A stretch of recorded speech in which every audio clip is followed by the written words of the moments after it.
Bonsoir à toutes et à tous. Bienvenue à la conférence inaugurale de la saison des droits humains, qui est cette année sur le thème du droit du et au travail. Je remercie chaleureusement M. Cyril Côme et M. Alain Supiot pour leur présence. Et je laisserai Mme Azilis Gouez faire l'introduction et le lancement de cette saison. Mme Azilis Gouez est nouvellement élue conseillère municipale à la culture scientifique et technique à la ville de Nantes et vice-présidente de Nantes Métropole à l'Alliance des territoires.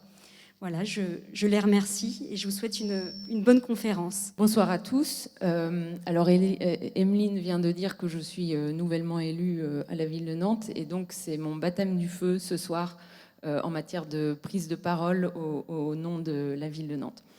Cher monsieur le professeur Alain Supiot, monsieur le directeur du bureau de l'Organisation internationale du travail en France, cher Cyril Côme, mesdames et messieurs, c'est pour moi un grand plaisir de vous accueillir ce soir au Salon Mauduit pour l'inauguration de cette saison 2020 de la saison des droits humains.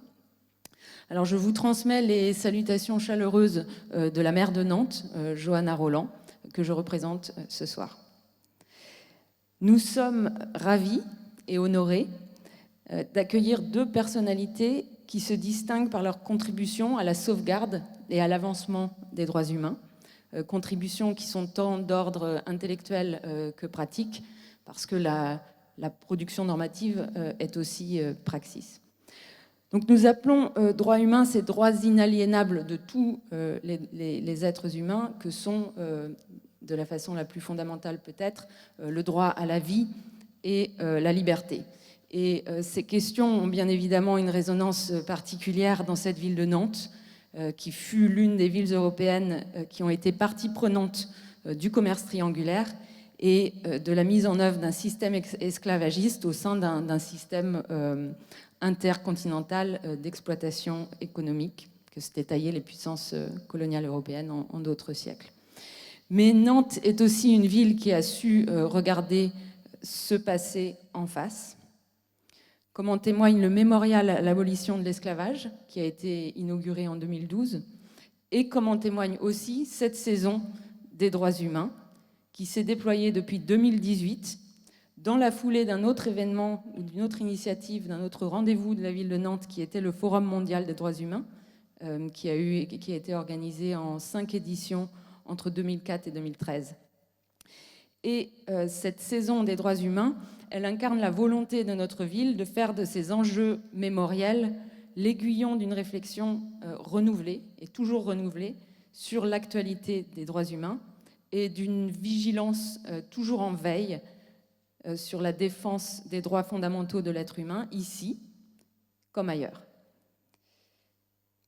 Mais les droits humains, ce sont aussi ces droits économiques, sociaux et culturels qui sont tout aussi nécessaires à l'épanouissement de chacun d'entre nous que l'exercice de nos droits civils et politiques.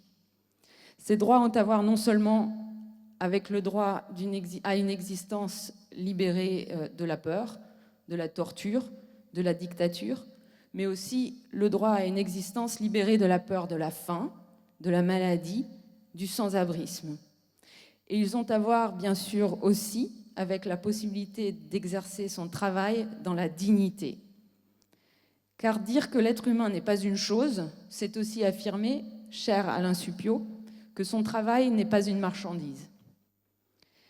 Et autant cette affirmation que l'être humain n'est pas une chose et que son travail n'est pas une marchandise était d'une impérieuse évidence, si j'ose dire, dans la foulée de la Seconde Guerre mondiale, pour celles et ceux qui ont mis en œuvre le système multilatéral qui justement voulait arracher la condition humaine à cette possibilité de la barbarie. Autant je dirais que cette évidence a été non pas reniée, mais en tout cas un peu perdue de vue dans l'empire du chiffre, dans cette obsession pour les chiffres, pour le PIB, qui est devenue la grammaire de base du discours économique dominant depuis ces 3 dernières décennies. Alors c'est pourquoi nous ne pouvons que nous réjouir très vivement que la question du travail, de la dignité du travail, des droits attachés au travail, soit au programme de cette saison des droits humains. Donc un programme de rencontres, de débats. Et nous nous en réjouissons d'une part du fait de la conjoncture. Bon, je ne vais pas entrer dans les détails de la crise sociale dans laquelle nous sommes entrés et qui va probablement continuer de s'aggraver dans les mois, voire dans les années qui viennent. Et cette crise sociale, elle donne à voir l'accélération de tendances qui étaient pour certaines déjà en cours, pour ce qui concerne la question du travail. On entend beaucoup parler ces jours-ci de télétravail, de l'emprise du numérique sur nos vies. Et ça pose une série de questions que sont le traitement des données personnelles, les questions de surveillance, mais aussi tout simplement la question de ce que représente la sociabilité au travail. Ça pose aussi des questions d'égalité. On voit bien que le télétravail n'est pas la même chose pour ceux qui se retrouvent seuls à la maison avec la charge d'enfants. La conjoncture, c'est aussi la crise sanitaire qui repose aussi la question du soin, du care, comme on dit en anglais, et aussi plus largement la question de la création de valeur et tout ce qui échappe à une quantification de la valeur. Mais on voit bien que nous sommes dans un moment de bascule qui est plus structurel. Nous sommes à un moment où on ne peut pas penser le présent et l'avenir du travail sans s'interroger sur la transition écologique, sans s'interroger sur les évolutions technologiques, mais aussi sans s'interroger sur la bascule géopolitique à laquelle nous assistons. Et de face, enfin, ce rebattage des cartes, si je puis dire, géopolitique, on l'a constaté de façon très crue pendant la crise, donc avec l'émergence de la Chine et l'émergence dans le jeu international de deux puissances qui ne jouent pas le jeu du multilatéralisme, et je pense que Cyril Côme évoquera ces questions. Et je dirais que sur tous ces enjeux, nous sommes à nouveau face à un enjeu aussi d'alphabétisation en matière d'économie politique, tout simplement. Et quand je dis nous sommes à nouveau face à un enjeu de débat autour de l'économie politique dans laquelle nous nous trouvons, je dis à nouveau parce que nous sommes ici dans un lieu emblématique des luttes sociales du XXe siècle, c'est-à-dire le lieu de la Bourse du Travail, qui a été inauguré en 1924 et qui a accueilli des confédérations syndicales jusqu'en 2002. Et donc, cette question qui a été portée par les syndicats au cours de plusieurs décennies, c'est-à-dire d'expliquer les mécanismes du travail industriel, la question aujourd'hui de savoir où se loge le capital, comment il a muté, ce que sont les nouveaux mécanismes de domination tant au niveau local qu'au niveau global, ces questions, il faut trouver des nouvelles façons d'en discuter. Et je crois que cette saison des droits humains peut être l'occasion d'en débattre et aussi de porter ce débat hors les murs. Alors je voudrais remercier tous ceux qui ici contribuent à faire vivre les échanges, le débat d'idées autour de la question du travail, l'université permanente, l'association Tissé Métissé, l'Institut d'études avancées de Nantes, le Centre d'histoire du travail, la Maison des hommes et des techniques, et puis toutes les associations qui sont partenaires de cette saison et qui portent des événements dont je dirai quelques mots en conclusion. Mais sans plus tarder, je vais me donner la parole à nos deux invités. Donc tout d'abord Alain Supiot, qui est professeur émérite au Collège de France, qui est bien sûr familier de cette ville puisqu'il a été professeur à l'université de Nantes et qu'il a été également l'un des membres fondateurs de cette institution très distinguée qu'est l'Institut d'études avancées de Nantes. Et puis, je vous donne la parole, Monsieur Supiot, puis ensuite je présenterai Monsieur Cyril Côme.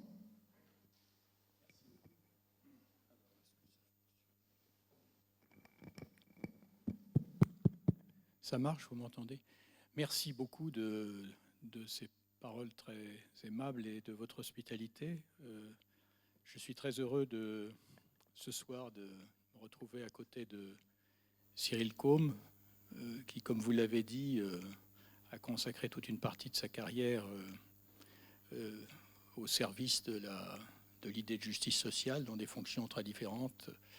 Et nous nous connaissons depuis longtemps, et M. Côme est un de ceux qui a aussi perçu l'importance de ce qui pouvait se passer à Nantes, notamment à l'Institut. Donc je suis très heureux de cette présentation. Ce que nous avons convenu ensemble, c'est que j'allais essayer d'abord, puisque le sujet qui nous réunit, c'est la question du statut du travail, de faire une mise en perspective à la fois historique et théorique, et qui concerne les problèmes de l'actualité. Et puis ensuite, Cyril Côme nous donnera un regard plus international et aussi sur les questions du multilatéralisme, dont vous savez à quel point maintenant elles sont bousculées et importantes au regard de la mission qui a été donnée à l'OIT, qui, il faut le rappeler, c'est pas exactement la plus ancienne des organisations internationales. La plus ancienne, c'est l'Union postale. Mais enfin, c'est la première qui, à l'issue de la Première Guerre mondiale, donc d'un massacre, la première gestion industrielle du massacre qui a été la Première Guerre mondiale, il y a eu un ressaisissement qui a conduit à la création de cette institution avec cette devise « Il n'y a pas de paix durable sans justice sociale ». Et cette devise est plus que jamais d'actualité, c'est-à-dire l'importance du mandat de l'OIT. Donc on a prévu de parler successivement et ensuite d'avoir un échange avec vous tout à fait ouvert sur toutes les questions qu'on aurait abordées ou celles que nous n'aurions pas abordées. Donc je vais essayer de retracer un petit peu cette question du statut du travail en partant d'assez loin peut-être, c'est-à-dire le travail, quand les magazines qui font des numéros sur le travail ou essaient de faire des images, et on l'a vu au moment du centenaire de l'OIT parce qu'il y a eu une exposition d'images autour du Jardin du Luxembourg, dont je pense que certaines images vont être aussi montrées à Nantes. C'est très difficile, on ne nous montre pas le travail, on nous montre des personnes au travail, on nous montre les produits du travail. Le travail, il ne se laisse pas attraper, ce n'est pas une chose. Et c'est une des raisons pour lesquelles l'économie politique a eu tant de mal à le penser, et à mon sens, elle n'y parvient toujours pas très bien, parce que c'est le lieu d'inscription des êtres humains dans leur milieu vital. Donc c'est ce qui nous relie au milieu vital, pour le meilleur, l'embellir, ou pour le pire, le saccager. Donc là, je dis ça d'entrée de jeu, la façon dont on pense l'organisation du travail ne fait qu'un avec la question de l'empreinte écologique de l'humanité sur la planète. J'ai acheté dimanche dernier à Nantes une pomme au marché. J'ai vu qu'elle venait du Pérou. Et j'avais acheté peu de temps avant un oignon qui venait de Tasmanie, qui était à des prix défiant toute concurrence. Je me dis qu'il n'y a pas une vérité du prix, si vous voulez, par rapport à ce que représente l'empreinte des transports. Donc vous voyez, il ne faut pas distinguer ni opposer surtout la question écologique et la question du travail. Ce sont les deux faces d'une même médaille. Alors, du point de vue des juristes, la question qui s'est posée très vite, c'est de dire quel statut on donne à cette activité humaine. Et si on prend ce qui a été la matrice de notre pensée juridique, le droit romain, il n'avait absolument pas de concept de travail dans le système de pensée. C'est-à-dire le travail, c'est soit l'esclave, alors on l'achète, on le vend, et ça c'est quelque chose qui va durer jusqu'à l'esclavage dans ses formes de la traite, mais jusqu'à ses formes, des formes contemporaines. Donc il y avait un statut de l'esclave. Ou bien le travail, c'est le produit du travail. Donc il y a au fond deux catégories de personnes. Il y a celles qui sont une sorte de travail chosifié, les esclaves, et puis d'autre part, il y a ceux qui vivent du produit de leur travail. Ce sont des personnes libres. Et libre, celui qui vit du produit de son travail. Alors, ils ont eu quand même ce souci qu'il y avait des hommes libres qui se mettaient au service d'autrui. Alors ça, c'était compliqué à penser, mais ils étaient assez astucieux, les juristes romains. Et ils ont trouvé une formule qui a eu un succès extraordinaire, parce qu'on peut y voir la racine de ce qu'a été la conception capitaliste du travail. Ils ont dit, bien au fond, celui qui... Nous avons dans le patrimoine juridique, on peut louer un esclave. si l'un d'entre vous était mon esclave, Dieu m'en garde, je pourrais vous louer à Cyril Combe. Ça, c'était un contrat qui était connu, c'était la formule locat servum en latin, je loue mon esclave. Alors ils ont dit, l'homme libre qui travaille pour autrui, en fait, c'est comme si il était à lui-même son propre esclave. Donc il est propriétaire de lui-même et il se vend pour un moment, enfin il se loue plus exactement. Donc on a appliqué l'idée de la location d'esclaves pour penser la subordination d'un homme libre à quelqu'un d'autre dans l'exercice d'une activité, ce qui était quelque chose qui était très difficile à penser. Vous voyez ce que je veux dire? Alors ça participait de notre patrimoine juridique, et je pourrais dire que ça s'est un peu endormi après la chute de l'Empire romain. Dans la période, disons l'Ancien Régime au sens large, je ne veux pas vous accabler d'un historique trop long, au fond, la grande division, c'est entre les tâches nobles et les tâches ignobles. J'emploie ici le vocabulaire qui est employé couramment au XVIIe, XVIIIe siècle. C'est-à-dire, on distingue les formes de travail qui supposent, qui mobilisent un savoir-faire, un apprentissage, une compétence incorporée. Celles-là, on dit que ce sont des gens qui pratiquent un art. Et on va dire que si vous regardez la définition dans l'encyclopédie de Diderot, on dit il y a plusieurs sortes d'artistes, d'artisans. Il y a l'artisan, c'est celui où il y a pas mal d'intelligence, et puis l'artiste, c'est un artisan où il y a plus d'intelligence, mais on les range dans la même catégorie. Donc, on se définit, et c'est de là que vient le mot ouvrier, c'est celui qui œuvre. Donc, il y a un statut qui est lié à l'œuvre, à la compétence. Il y a des traces historiques de ça. En arrivant à la gare de Nantes, j'ai montré la maison du compagnonnage qui est juste à la sortie sud de la gare, qui est un témoignage de cette tradition où on pense un statut à partir d'une compétence, d'un métier. C'est-à-dire que le travail est perçu à travers d'une diversité de tâches concrètes. Lorsque à Nantes, on a cru bon ce qui s'appelait le musée des Beaux-Arts, de le rappeler musée des Arts, je crois bien. J'ai posé la question à la directrice, qui est en plus une voisine, où se trouve la menuiserie. Parce que normalement, dans le vocabulaire ancien, les menuisiers, c'est un des arts mécaniques. Il y a les arts mécaniques, les arts libéraux et les beaux-arts. Donc les beaux-arts, c'était une catégorie d'art. Donc ça, c'est le système de pensée Ancien Régime. Et c'est seulement ceux qui n'ont aucune compétence particulière, qui sont que leur force physique.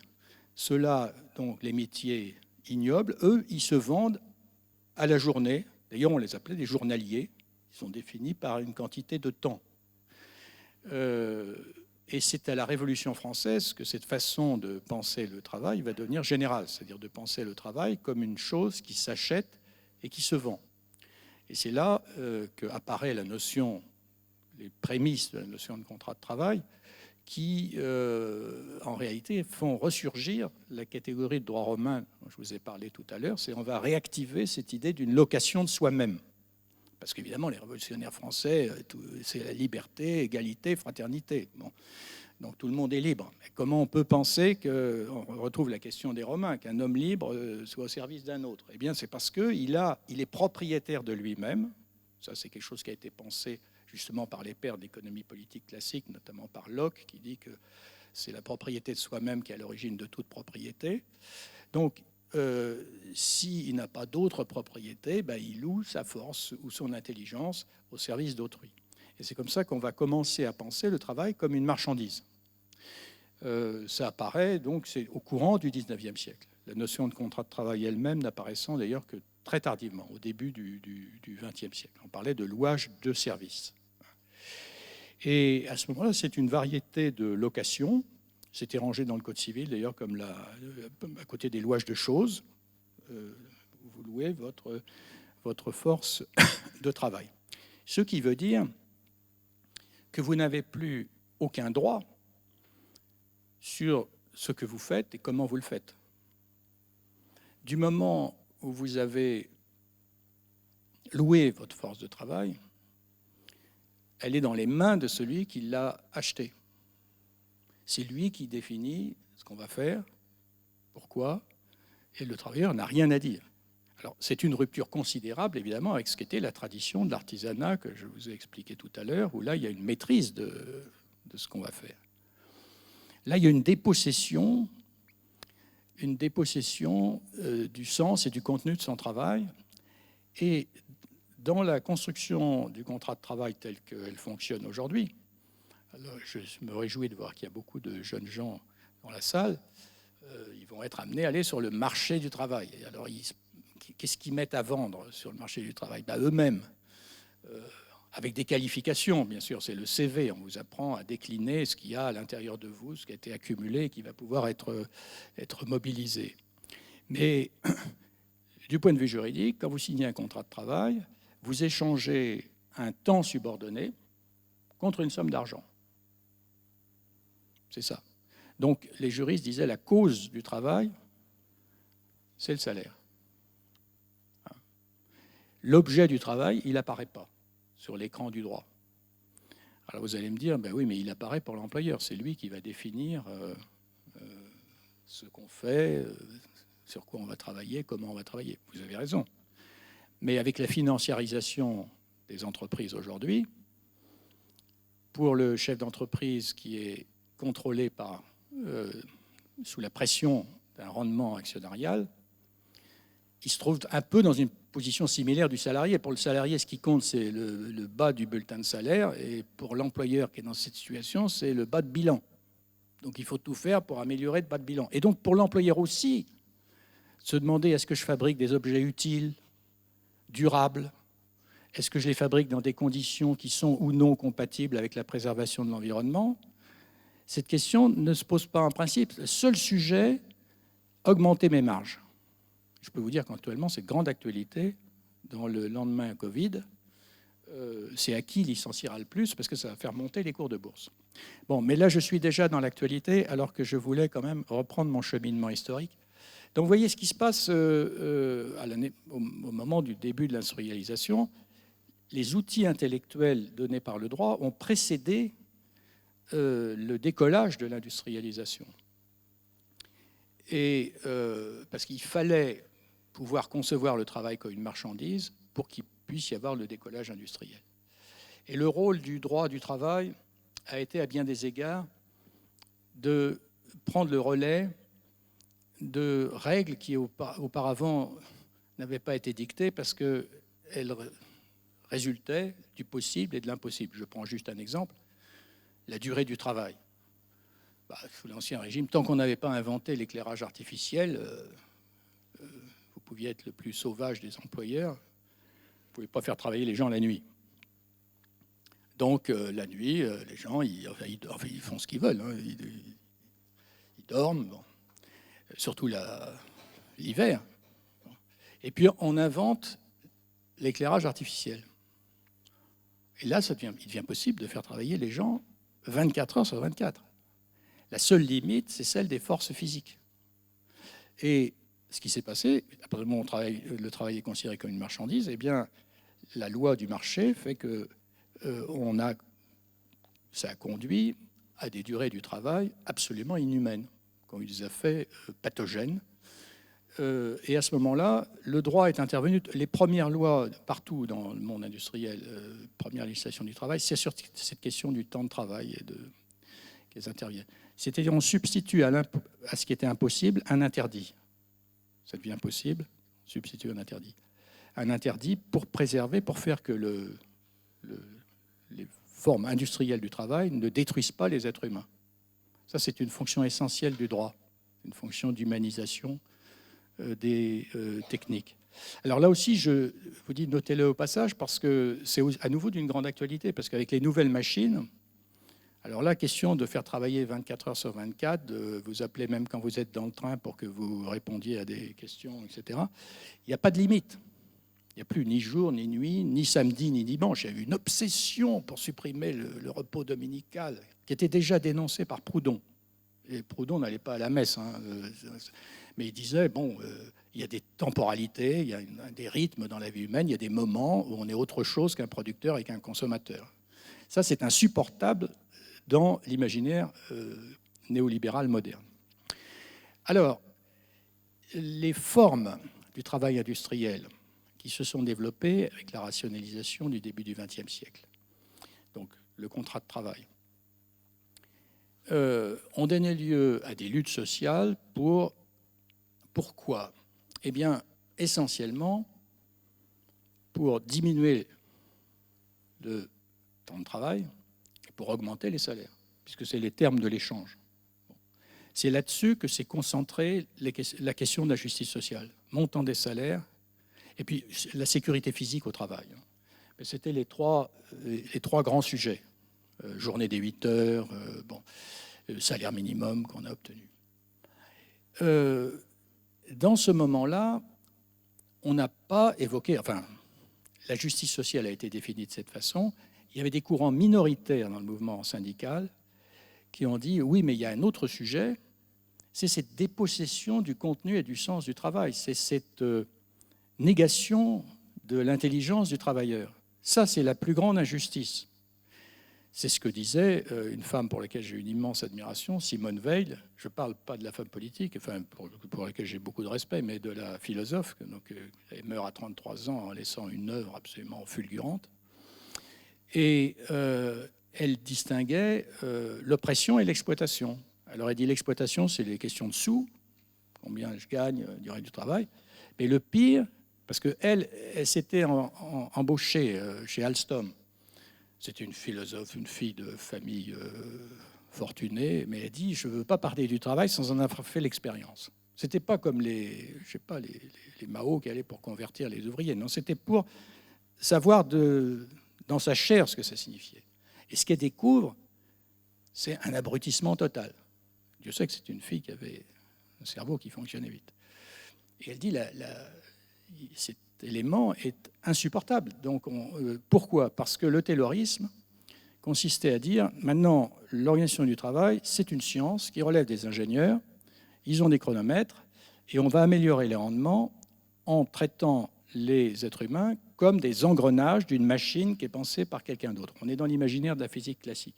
Il faut bien savoir qu'à chaque période, chaque révolution technique importante, et on est en train d'en vivre une, on a tendance à penser le travail et le travailleur sur le modèle de la machine, sur le modèle de la machine, j'allais dire, du totem de l'époque. Donc, dans la période de l'esclavage, on pensait le statut du travailleur sur le modèle de l'animal, de la force animale. Bon. D'ailleurs, labour, labeur, etc. Et puis, le taylorisme, au contraire, l'objet fétiche, ça devient la montre. Parce qu'on pense que l'univers entier est organisé comme une vaste horlogerie. Les êtres humains ne sont que des petits engrenages de cette horlogerie.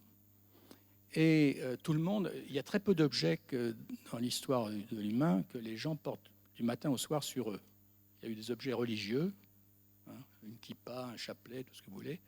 Et puis, dans la période moderne, il y a eu la montre. Tout le monde se trimballe avec sa montre, qui témoigne un peu de l'accord avec cet univers où il y a eu un grand horloger. Enfin, on y croit, on n'y croit plus, mais on continue à penser que le monde fonctionne comme une horloge. Et si vous avez vu les films, parce que beaucoup plus intéressants que les profs de droit, c'est les cinéastes géniaux, dont évidemment Chaplin, ou Fritz Lang, si vous avez vu Métropolis, il y a des scènes extraordinaires où on voit il y a justement sur une horloge avec les gens qui deviennent une sorte de lieu de crucifixion. Donc, le mot d'ordre du taylorisme, c'est vous n'avez pas à penser, d'autres personnes sont là pour penser. C'est une formule qu'emploie Taylor dans un dialogue avec un ouvrier, qui lui dit « Pourquoi tu me demandes de faire ça ?» Il s'intéresse au pourquoi de son travail.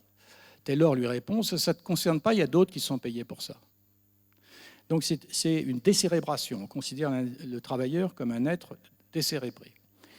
Alors ça, donc je vous dis, il y a un courant, pour contester ça dans le milieu syndical, dans les travaux issus de l'Institut d'études avancées, on a eu pas mal de travaux qui ont été publiés sur le travail, et notamment il y a ce gros livre de Bruno Trentin, que j'avais traduit de l'italien, La Cité du travail, où il raconte tous ces débats dans la première moitié du XXe siècle, des courants minoritaires dans le mouvement politique et syndical qui disent qu'il faut mettre la question du sens et du contenu du travail au centre de la lutte sociale.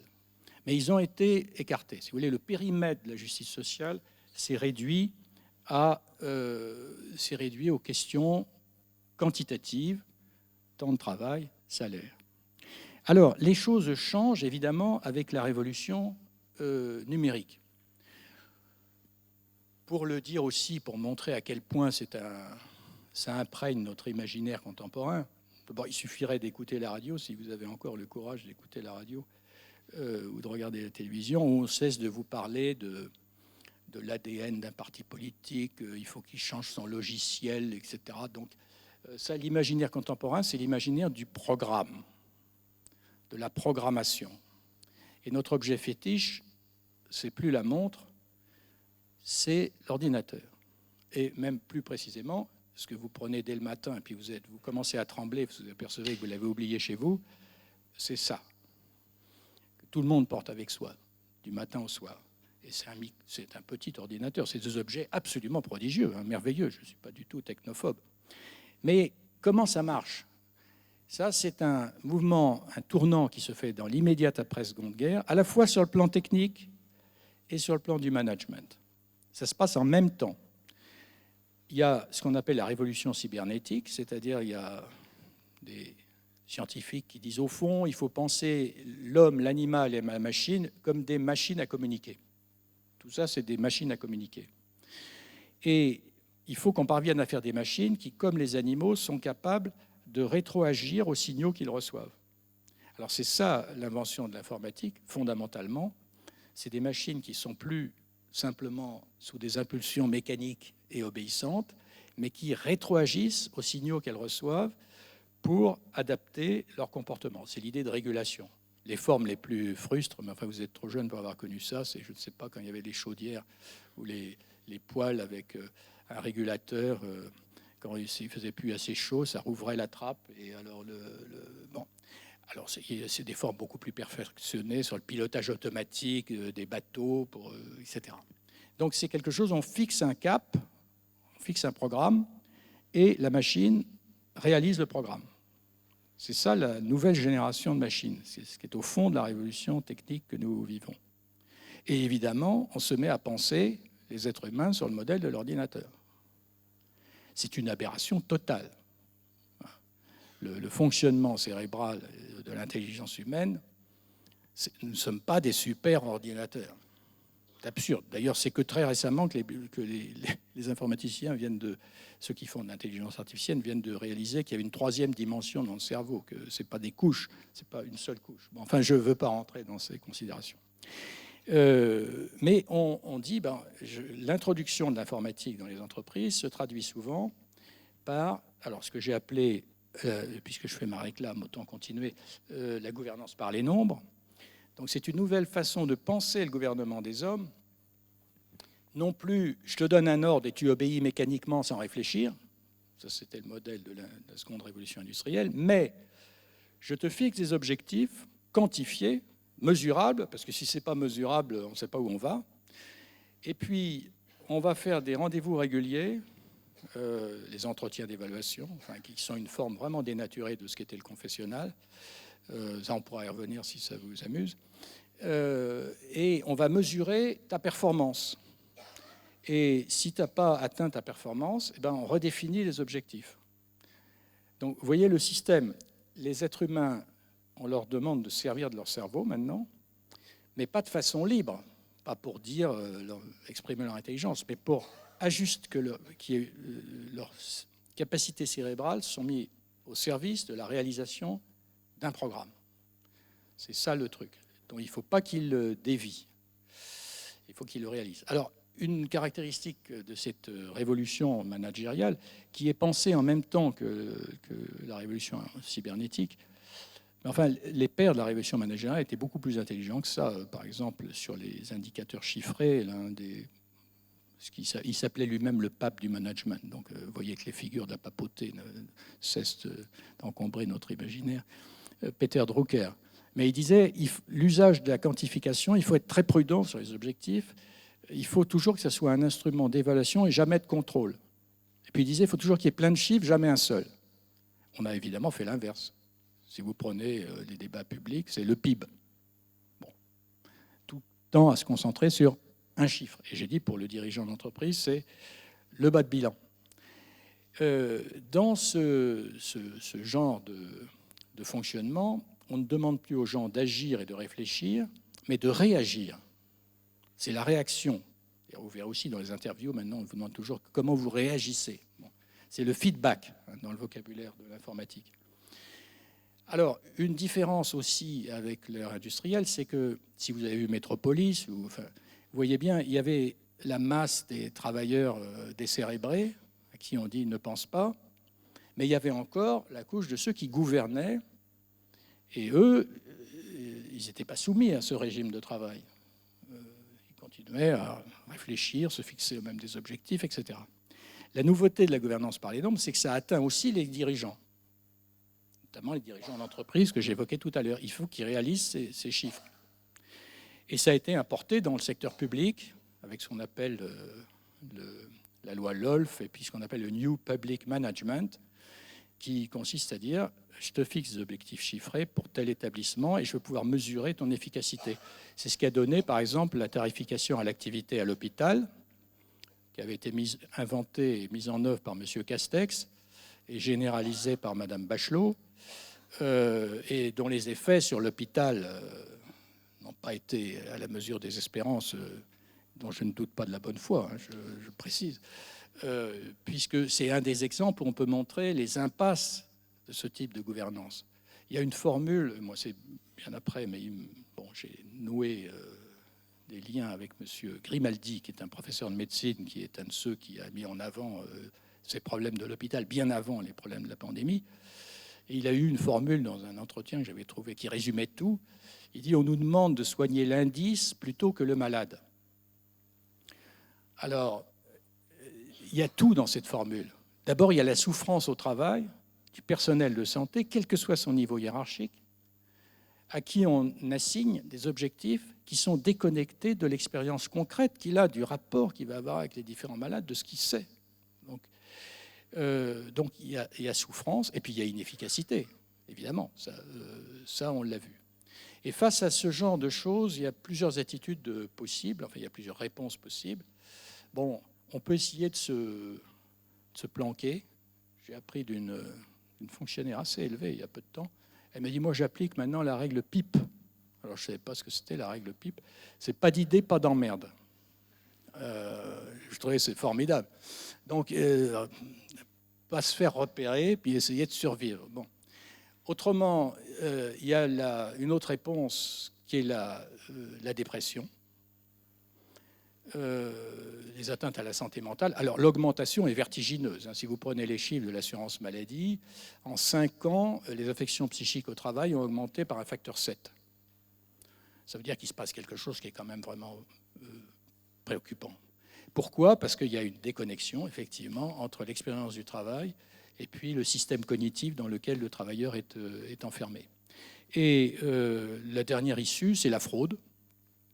Alors ça, l'Union soviétique et la planification, qui sont en fait les avant-courriers de la gouvernance par les nombres, avec le Gosplan, mais ça, bon, je ne m'étends pas, on pratiquait ça sur une très grande échelle. On vous disait qu'il faut produire 10 000 bots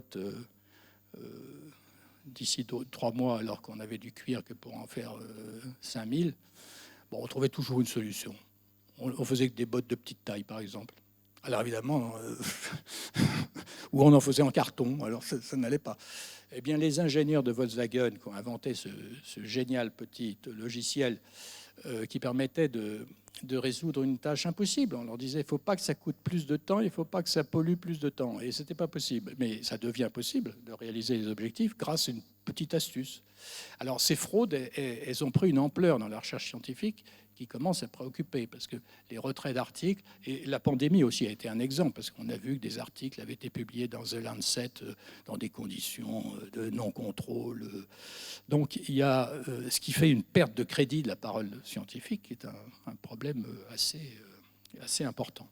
Alors, je ne veux pas déborder. Si je peux prendre encore 5 minutes, ça va? Non, parce que je voudrais parler quand même de choses un peu plus de l'avenir, quoi. Vous voyez comment ça pourrait aller mieux. Je dis aux jeunes que les marges de progression sont énormes. Hein, si je prends les 3 grands défis qu'on a actuellement, les 2 premiers, vous allez les reconnaître facilement parce que tout le monde en parle. Le 3e est moins connu. Le premier, c'est le défi écologique. C'est-à-dire qu'à l'évidence, la façon de concevoir la planète comme un objet à notre disposition, donc cette fameuse formule de Descartes, nous sommes maîtres et possesseurs de la nature, qui vient de la Bible, eh bien, elle excède maintenant les ressources de la Terre. Donc il y a un problème. Et comme je le disais tout à l'heure, faire face à cette pression excessive de l'espèce humaine sur la planète, ça suppose de repenser la façon dont on organise le travail, à l'évidence. Donc, une des choses que j'espérais à un moment, c'est que dans la mesure où il n'existe pas d'organisation internationale qui soit en charge des questions écologiques, l'Organisation internationale du travail dit ça me concerne, au premier chef. D'abord parce que je suis concerné par les questions de santé, et aussi parce que c'est Organisation internationale du travail. C'est ça le sujet aujourd'hui. Comment on conçoit une organisation du travail au niveau international qui soit respectueuse de l'écologie. Mais comment on le conçoit aussi à tous les niveaux. Alors je pourrais décliner pendant longtemps, mais je prends juste un sujet qui me semble important, c'est la nécessité de réinsérer dans le champ du dialogue social, de ce qu'on appelle le dialogue social, les questions du contenu et du sens du travail. Il faut que ceux qui travaillent aient leur mot à dire sur « on me demande de fabriquer des produits qui vont être obsolètes dans 2 ans ». Bon, il faut que les salariés puissent donner leur avis. Ou on me demande de fabriquer dans des conditions dont je sais que ça va polluer, ou on me demande de poser une pelouse synthétique qui va... Enfin bon, je ne veux pas prendre des exemples trop proches. Mais ça, c'est un premier sujet, c'est-à-dire réinsérer, comme voulait le faire Simone Veil et puis les précurseurs dans l'entre-deux-guerres, remettre la question du sens du travail, de l'intelligence des travailleurs au cœur de la question du travail et des relations sociales. Ça, c'est un sujet qu'on peut dire de démocratie économique qui se pose. Il y a une autre question liée à l'écologie, c'est que les formes modernes d'organisation qui sont rendues possibles par l'informatique sont une source d'irresponsabilité généralisée. Dans le schéma Métropolis Chaplin, l'entreprise, c'est une grosse machinerie qui essaie de fabriquer tous les éléments d'un produit sous une direction unique. Grâce à l'informatique, maintenant, on a tout organisé sous forme de chaînes de production qui s'étendent sur le monde entier. Alors, on l'a bien vu avec les médicaments, par exemple, pendant la pandémie, qui ont révélé la faiblesse de ce modèle des chaînes de production. Mais du point de vue là, que je voulais aborder, l'un des effets de ces chaînes de production, c'est un effet d'irresponsabilité.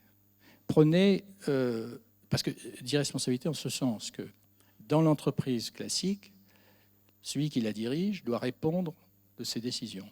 S'il y avait un accident, c'est lui qui doit dire qu'il est responsable de la sécurité au travail, par exemple. Alors que prenez une catastrophe, vous avez entendu parler de la catastrophe du Rana Plaza, en 2013, donc c'est un des plus gros accidents du travail de la dernière décennie. Un immeuble s'effondre au Bangladesh.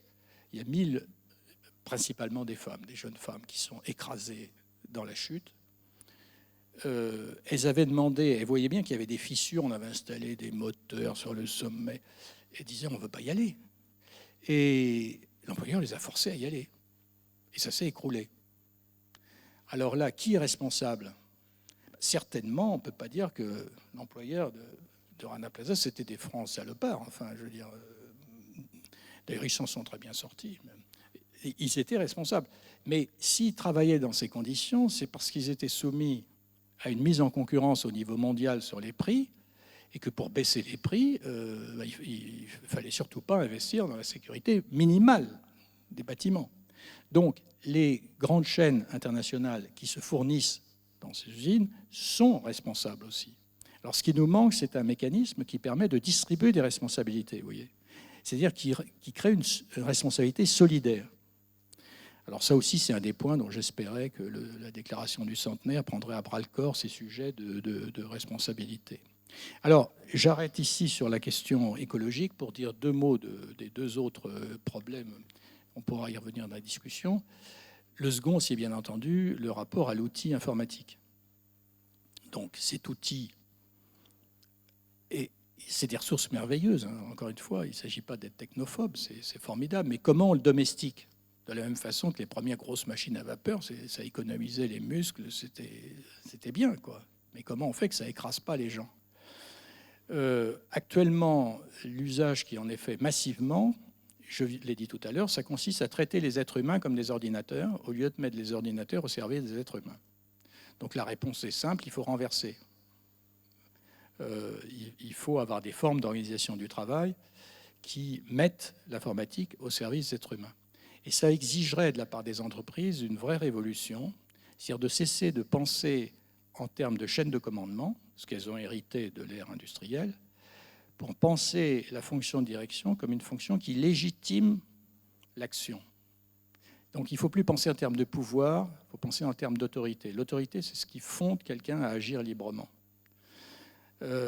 Et donc, compte tenu de l'élévation du niveau de formation des salariés et de l'usage de ces outils, ça impliquerait de penser autrement les organisations de travail.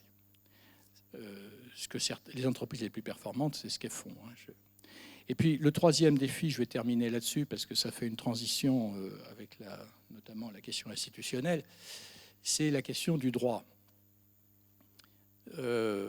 J'ai dit tout à l'heure que ce qui a permis de faire face, de limiter la casse, disons, de la seconde révolution industrielle, c'est la capacité de fixer des règles qui canalisent la cupidité de gens sans scrupules pour faire suer le burnou de leurs contemporains.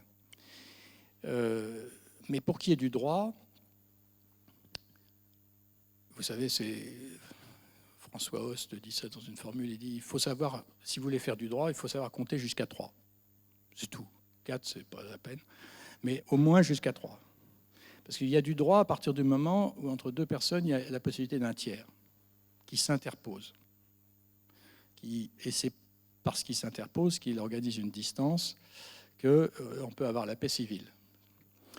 Et c'est ce qui s'est passé dans le rôle de l'État social traditionnel. Tout le droit du travail, c'est une sorte d'interposition. Donc on fixe des interdits qui limitent la sphère du pouvoir de l'employeur sur les salariés.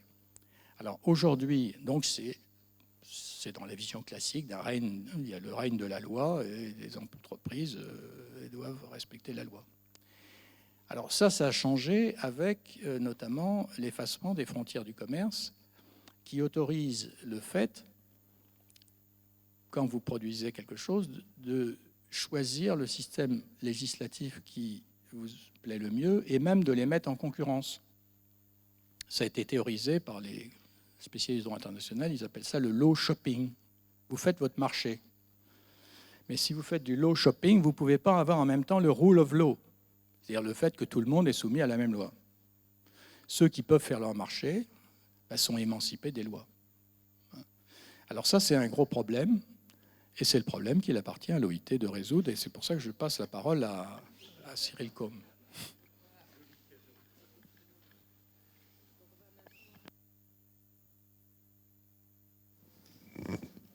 Ça y est? Oui. Alors on va maintenant écouter Monsieur Cyril Côme, qui va aborder la question du travail du point de vue, à l'échelle internationale et notamment du point de vue des organisations internationales, avec un propos qui sera nourri de son expérience de directeur du Bureau international du travail en France, et puis aussi de son expérience précédente au sein du ministère du Travail français et de ses pérégrinations dans différents lieux voilà, du pouvoir contemporain que sont notamment Washington et Bruxelles. Merci, merci beaucoup. Tout d'abord, un grand merci à la ville de Nantes pour cette belle initiative de cette saison des droits humains, puis pour avoir choisi de l'organiser cette année sur le thème du travail et des droits sociaux, et donc d'y avoir associé l'OIT. C'est à la fois un honneur et un plaisir d'être là, et puis un honneur et un plaisir aussi d'intervenir à vos côtés, cher Alain. Merci pour vos très aimables et gentilles paroles et amicales paroles au début de votre intervention. C'est aussi l'occasion pour moi de vous remercier au nom de l'OIT pour votre parole toujours exigeante. On en a encore vu la manifestation ce soir, mais toujours bienveillante vis-à-vis de cette organisation que je représente en France. Et puis aussi plus personnellement pour tout votre soutien dans tout ce qu'on a entrepris en France depuis 5 ans, et en particulier lors de la célébration du centenaire de l'Organisation internationale du travail l'année dernière, qui me conduit peut-être à commencer ce propos par un paradoxe. Vous l'avez dit, alors il y a une petite compétition entre l'Union postale et l'OIT, effectivement, pour savoir quelle est la plus ancienne organisation du système multilatéral. De mon point de vue, c'est l'OIT, évidemment. Mais derrière ce paradoxe, il réside dans le fait que, en tout cas, moi, c'est mon expérience depuis 5 ans que je représente l'OIT en France. On a toujours plus de mal à justifier l'existence d'une organisation internationale qui a pour mandat la justice sociale, l'amélioration des conditions de travail dans le monde, par rapport à d'autres organisations. Personne ou peu conteste le bien fondé d'une organisation qui doit organiser les relations commerciales entre les États membres. Ça semble aller de soi, même si l'OMC est une création assez récente. Personne ne conteste non plus le bien fondé d'une banque mondiale qui gère l'aide au développement ou encore d'un fonds monétaire international qui est censé venir en appui aux États qui connaissent des difficultés dans leurs finances publiques.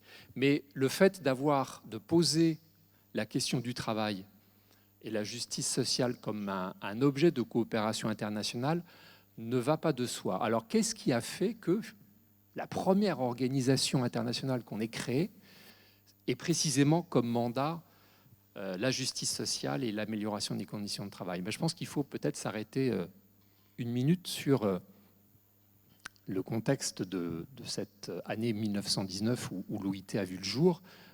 Vous en avez un petit peu parlé, Alain. On a sans doute bénéficié d'un alignement de planètes absolument exceptionnel qui probablement ne se serait pas produit depuis. On était à une époque où la sortie du premier conflit mondial qui avait suscité une très forte remise en cause de l'ordre politique, mais aussi de l'ordre économique que l'on connaissait jusqu'à maintenant, avec une nécessité impérieuse d'intégrer davantage dans le fonctionnement des institutions démocratiques une grande partie de la population qui, de fait, en était exclue, et notamment une grande partie du monde du travail. C'était aussi l'époque où une contestation radicale de l'ordre établi à travers la révolution bolchevique s'était manifestée. Et donc, il y a eu une prise de conscience au niveau international par les bâtisseurs du traité de Versailles qu'il était impératif de créer au niveau international un instrument, je dirais, de réforme du capitalisme qui permette de concilier, par rapport à l'expérience de la révolution russe, qui permette de concilier des institutions démocratiques au plan politique, une économie de marché et la justice sociale.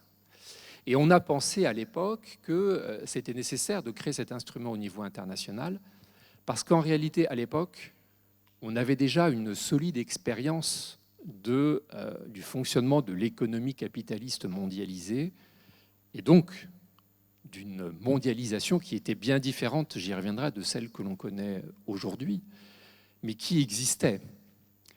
On l'oublie parfois, hein, mais la mondialisation de l'économie avant la Première Guerre mondiale, c'était une réalité. L'ouverture des économies était déjà très importante et les flux du commerce international augmentaient plus rapidement que la croissance des économies nationales. Donc mécaniquement, on avait dans le monde, en tout cas industrialisé de l'époque, une ouverture croissante de ces économies et donc l'expérience d'interdépendance importante et l'idée, ce qu'on appelle aujourd'hui dans les médias, le dumping social, ce risque d'une compétition accrue qui se fasse au détriment de l'amélioration des conditions de travail dans chacun des pays, était très clairement dans l'esprit des créateurs et des fondateurs de l'OIT. Donc l'OIT, si vous voulez, c'est à la fois le souci de créer un modèle politique, économique et social démocratique, donc une sorte de démocratie politique, économique et sociale. Et c'est aussi l'idée qu'on n'y arrivera pas dans un seul pays. Compte tenu des interdépendances entre les économies et compte tenu donc des solidarités de fait qui se créent, il était nécessaire de créer une organisation qui encadre les échanges commerciaux et qui encadre l'économie au niveau mondial. Donc c'est pour ça qu'on peut dire que l'OIT, c'est un instrument de réforme du capitalisme pour, le mot n'est pas de moi, mais pour le civiliser, hein, comme le dirait Xavier Arago, l'économiste de l'OFCE. Alors, quand vous lisez, et Alain Supiot le dirait beaucoup mieux que moi, lorsque vous lisez le préambule de la Constitution de l'OIT, vous retrouvez ces fondamentaux. Hein, vous retrouvez le souci d'assurer la paix par la justice sociale, mais vous retrouvez aussi l'idée que l'on ne peut pas améliorer le sort des travailleurs indépendamment d'un effort coordonné au niveau national. Donc on pose clairement la justice sociale comme un objet de coopération internationale. Et finalement, disant cela, on résout le paradoxe dont j'ai parlé au début de mon propos, c'est-à-dire le fait que la première organisation internationale créée, finalement, est bien ce mandat de justice sociale. Alors, quel a été l'instrument d'emblée inscrit dans la constitution de l'organisation pour parvenir à exercer ce mandat ? Parce qu'inutile de dire que la justice sociale, c'est un mandat relativement ambitieux. Donc la coupe sera toujours sans doute au moins à moitié pleine ou à moitié vide. Mais l'instrument principal qui est dans la Constitution de l'OIT, c'est la production des normes internationales du travail. Et donc j'y reviendrai plus tard, mais c'est véritablement ce choix de créer une organisation normative, c'est-à-dire qui contraigne à une certaine discipline en matière d'amélioration des conditions de travail et de justice sociale les membres de cette organisation, qui est au cœur du fonctionnement de cette organisation. La deuxième remarque importante que je voudrais faire d'emblée, c'est l'approche des questions de travail qui marque la culture de cette organisation. On ne comprend pas le fonctionnement de l'OIT si on mésestime son caractère tripartite. Et là encore, c'est une spécificité de l'OIT, puisqu'il n'y a pas d'autre organisation tripartite dans le monde. Qu'est-ce que ça veut dire tripartite ? Ça veut dire que, à la différence des autres organisations internationales, les gouvernements n'ont pas le monopole de la représentation des populations. Vous avez au sein de l'OIT un collège dans lequel les gouvernements se partagent à égalité les voix avec les représentants des travailleurs et des employeurs des différents États membres. Donc chaque pays est représenté par les syndicats de travailleurs, par les employeurs, les organisations professionnelles et par les gouvernements. Et ce fonctionnement tripartite, vous le retrouvez, je dirais, à tous les niveaux de la gouvernance de l'organisation. Vous le retrouvez au conseil d'administration, puis vous le retrouvez au sein d'un organe que l'on compare souvent à un Parlement mondial du travail qui se réunit chaque année à Genève dans le Palais des Nations. Il s'appelle la Conférence internationale du travail et qui négocie et qui adopte l'ensemble des normes de l'organisation et l'ensemble du programme de travail qui valide l'ensemble du programme de travail de l'organisation. Alors aujourd'hui, l'héritage de l'OIT, c'est quoi? C'est près de 190 conventions internationales qui, depuis 1919, je dirais, balayent l'ensemble des aspects des législations du travail national, les conditions de travail, le temps de travail, un certain nombre de normes sectorielles aussi, qui se sont beaucoup développées ces dernières années. Les dernières conventions en date portent par exemple sur le travail maritime, qui est un secteur mondialisé depuis très longtemps. Une importante convention aussi adoptée en 2012 sur le travail domestique, qui contribue à formaliser le travail domestique, qui dans beaucoup de pays reste essentiellement un travail non déclaré et extrêmement précaire. Et la dernière convention qui a été adoptée l'année dernière, en 2019, porte sur un sujet qui est devenu un sujet majeur dans les débats entre acteurs du monde du travail, non seulement dans les pays industrialisés, mais bien au-delà.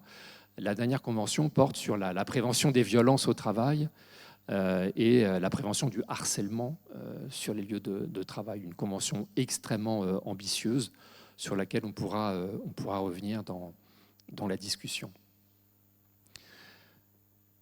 L'OIT, c'est aussi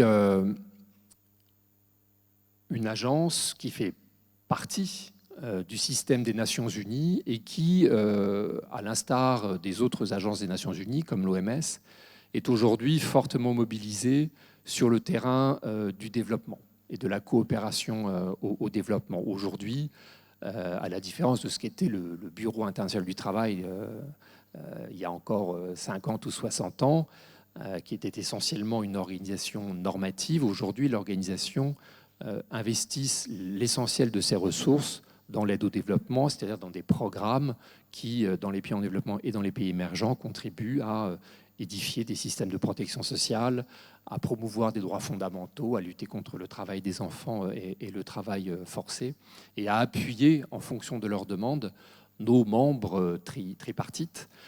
Et aujourd'hui, dans cet axe, dans cette perspective d'action, l'OIT s'inscrit en cohérence avec les autres agences des Nations Unies dans la stratégie du développement durable et la mise en œuvre des objectifs du développement durable.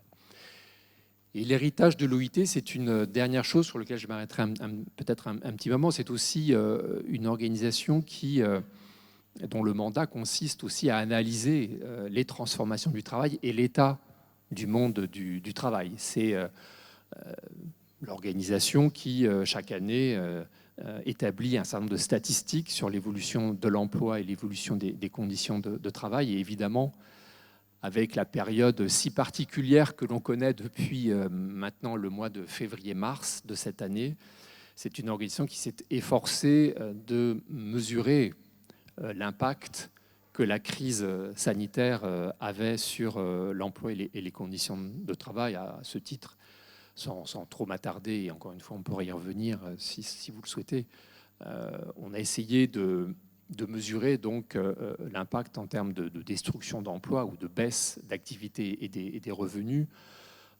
Et pour vous donner encore une fois, sans vous assommer, juste quelques chiffres qui viennent d'ailleurs d'être actualisés aujourd'hui même, on évalue la perte d'emploi, on la mesure en fait en termes de nombre d'heures travaillées perdues.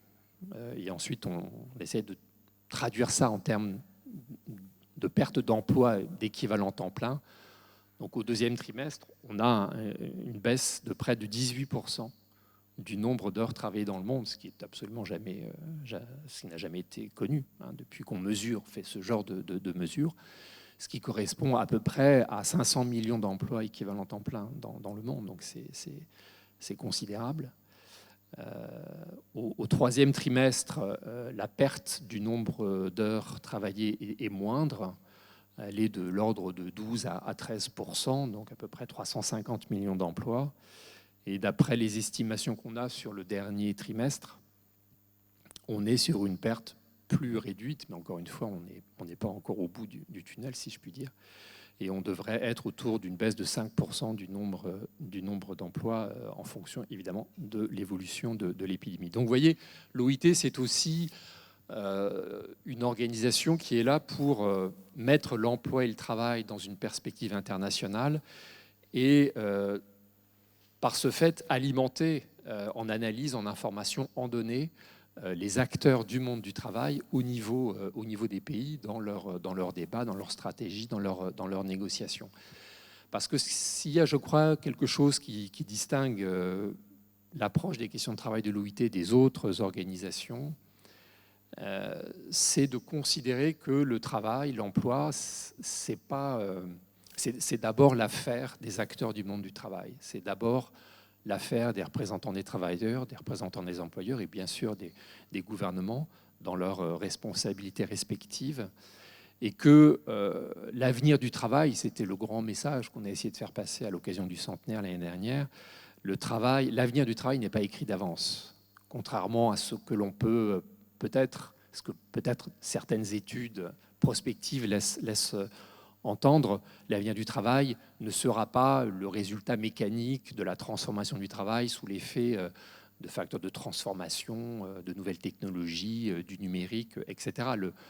Le futur du travail, il sera fonction de choix collectifs effectués au niveau des États et effectués au niveau international. Donc, l'OIT a toujours eu une approche très, très volontariste de ces questions, en mettant en avant les prérogatives et les responsabilités des acteurs du monde du travail par rapport aux fruits des expertises qui peuvent émaner de différentes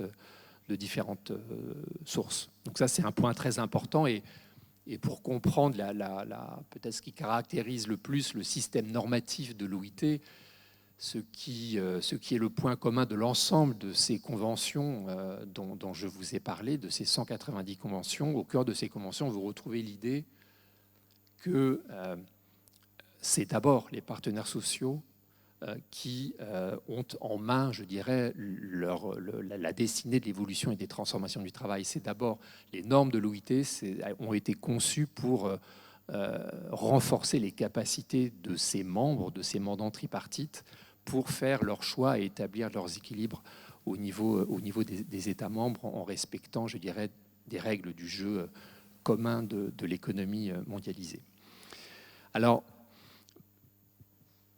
je voudrais aussi, et encore une fois, sans être exhaustif, c'est impossible, mais essayer de pointer quelques enjeux que l'OIT doit affronter au niveau du multilatéralisme par rapport à ces transformations du travail. Je pense qu'un point majeur sur lequel il faut insister, j'en ai dit un mot tout à l'heure, tourne autour de ce qu'on appelle la mondialisation. Comme je vous l'ai dit, la mondialisation, ce n'est pas du tout une nouveauté. Et force est de constater que la mondialisation que l'on connaît depuis finalement la fin du siècle dernier, du XXe, cette économie mondialisée, elle est très différente. Cette mondialisation, elle opère de façon très, très différente de celle que connaissaient les fondateurs de l'OIT. À l'époque, on était encore face à un système que les spécialistes appellent un système westphalien, c'est-à-dire l'idée que les acteurs qui ont le monopole de l'initiative au niveau international et le monopole du pouvoir, ce sont les États finalement. Et effectivement, les échanges internationaux à l'époque, c'était des États qui commerçaient entre eux des biens et des services en grande partie entièrement conçus et fabriqués sur leur territoire. Donc les États avaient clairement la main. Et les mécanismes du droit international public, c'est-à-dire le fait de négocier des conventions que les États ensuite ratifient et qui sont opposables en droit interne, étaient un schéma qui semblait opérant. La mondialisation d'aujourd'hui, elle fonctionne selon des modalités finalement extrêmement différentes. Par le simple fait que la mondialisation, ce ne sont plus des États qui commercent entre eux des biens et des services finis, ce sont surtout des entreprises qui commercent entre elles des produits semi-finis, des consommations intermédiaires qui s'inscrivent dans ce que Alain Supiot a décrit tout à l'heure à travers ces grandes chaînes, ces grands réseaux mondiaux de production qui ont connu en l'espace de 20 ans un niveau de fragmentation jamais connu. Ces chaînes d'approvisionnement mondial mobilisent sur tous les continents un grand nombre de sous-traitants qui répondent à des donneurs d'ordre situés dans d'autres pays que les pays où ces sous-traitants sont implantés. Alors, ce système a été rendu possible par des nouvelles technologies, par le développement de l'informatique, par le développement de l'Internet, incontestablement, mais ça a été aussi rendu possible parce que, d'une certaine façon, les États ont aussi rendu les clés, si je puis dire, de la régulation de ces échanges au secteur privé. Il y a eu un mouvement de libéralisation des échanges extrêmement important qui est intervenu finalement au même moment que cette révolution technologique. Donc il y a toujours... la technologie, encore une fois, n'est jamais totalement déterminante. Elle élargit le champ des possibles, mais ensuite, les choix de régulation appartiennent toujours à la communauté internationale, aux États membres, et aux États membres à travers les organisations dans lesquelles ils siègent. Alors, face à cette situation, comment est-ce que l'OIT tente de réagir pour maintenir et préserver son mandat normatif? Incontestablement, on est dans un système et dans un monde où ces organisations comme l'OIT, même si facialement elles disposent toujours d'un monopole de compétences, l'OIT, c'est la seule organisation internationale, mondiale, à avoir un tel mandat sur les questions de travail et d'emploi. Pour autant, indépendamment des règles de l'OMC en matière commerciale ou indépendamment des règles de la Banque mondiale dans leur fonction d'appui aux États en développement, on voit que ce mandat peut se réduire à peu de choses. Et donc, en réalité, on est dans un système où il n'y a plus de monopole et où chaque organisation doit bâtir son agenda en interaction avec les autres. Alors, cette réalité, elle n'est pas nouvelle, elle était déjà prégnante il y a une vingtaine ou une trentaine d'années, lorsque, vous vous en souvenez peut-être, on discutait des statuts de l'Organisation mondiale du commerce et on discutait de l'idée d'une clause sociale. Alors, c'était quoi l'idée de cette clause sociale? C'était l'idée que pour que les États puissent de bonne foi participer et contribuer et recevoir les bienfaits du libre-échange commercial, il fallait s'assurer qu'ils respectent un certain nombre de normes dans le domaine social. C'était un mouvement qui était poussé par les syndicats internationaux et également par un certain nombre d'ONG. C'est d'ailleurs l'époque où les ONG ont fait une petite incursion dans les débats à l'OIT, puisque beaucoup à l'OIT, évidemment, poussaient en ce sens. Ce débat sur la clause sociale n'a rien donné, puisque sous l'effet d'une coalition où on retrouvait à la fois des pays industrialisés, et notamment les États-Unis, à l'époque, pourtant, c'était une administration démocrate soutenue par les syndicats américains qui eux-mêmes étaient des fervents partisans de cette clause sociale, mais les États-Unis se sont opposés à l'inscription de cette clause, relayant de ce point de vue-là les demandes de la plupart des pays en développement qui s'érigeaient contre cette idée de poser des barrières sociales en matière d'accès au libre-échange qui était assimilée à du protectionnisme.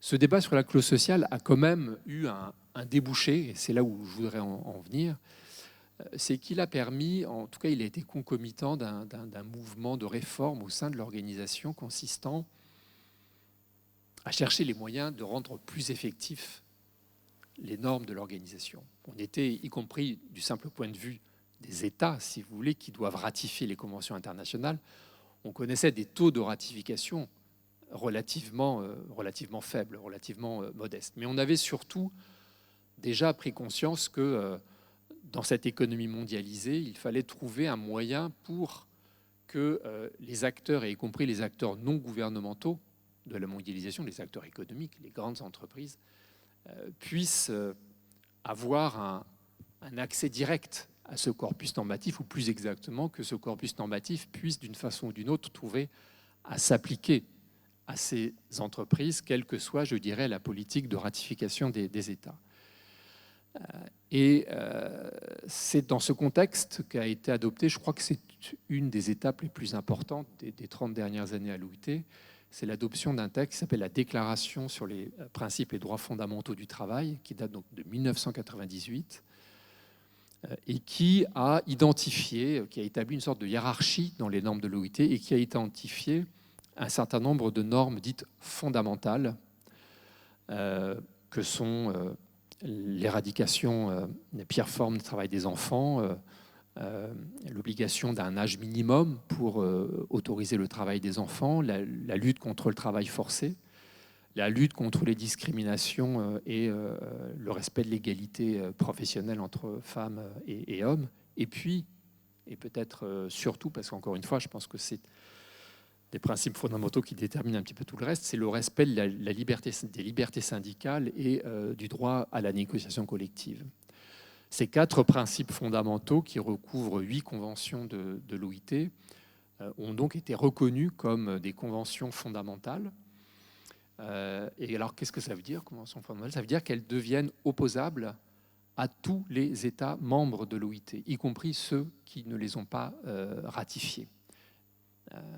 Donc c'est un pas très important et qui, au-delà de son effet vis-à-vis des États, a eu aussi de fait, peut-être qu'on n'avait pas complètement anticipé en 98 cet impact, mais ça a été le début, si vous voulez, d'une multiplication au niveau international des référentiels sur ce que l'on a appelé, ce qu'on appelle depuis la responsabilité sociale des entreprises, et qui ont amené toute une série d'initiatives au niveau des Nations Unies consistant à mobiliser les entreprises sur le respect de différents types de normes, mais en particulier dans le domaine social, de ces conventions fondamentales. Alors, quels ont été les leviers pour trouver finalement une façon de rendre effectifs ces principes et ces droits fondamentaux, indépendamment des canaux classiques des législations nationales et des ratifications des conventions de l'OIT?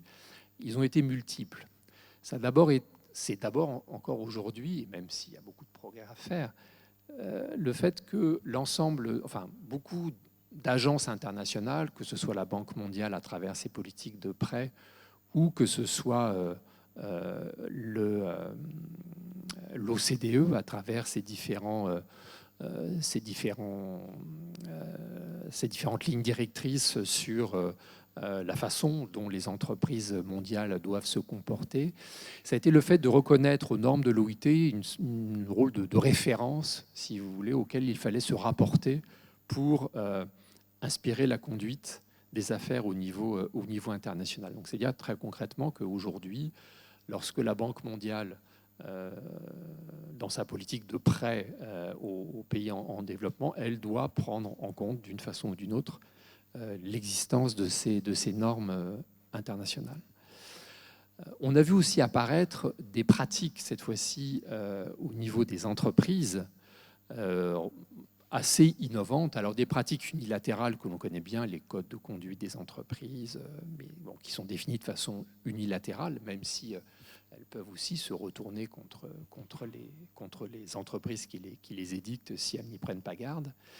Mais ces pratiques ont aussi consisté à établir des nouvelles formes de dialogue entre, alors là, cette fois-ci, des acteurs totalement non gouvernementaux que sont les entreprises d'un côté, les syndicats internationaux de l'autre. Et là, les entreprises françaises et allemandes, notamment, sont assez pionnières dans ce que l'on appelle la négociation d'accords cadres internationaux, qui sont des accords qui sont des objets juridiques assez difficiles à définir, mais qui comportent des engagements réciproques et qui offrent surtout un cadre de régulation interne à des groupes, donc de régulation entre une société mère implantée en France ou en Allemagne et ses filiales à l'étranger, mais aussi, et c'est une innovation sur les 10 dernières années, sur l'ensemble de cette chaîne d'approvisionnement, un cadre qui organise et qui tente de réguler les rapports entre les donneurs d'ordre, les sous-traitants et les fournisseurs. Et Alain Supiot a parlé tout à l'heure du Rana Plaza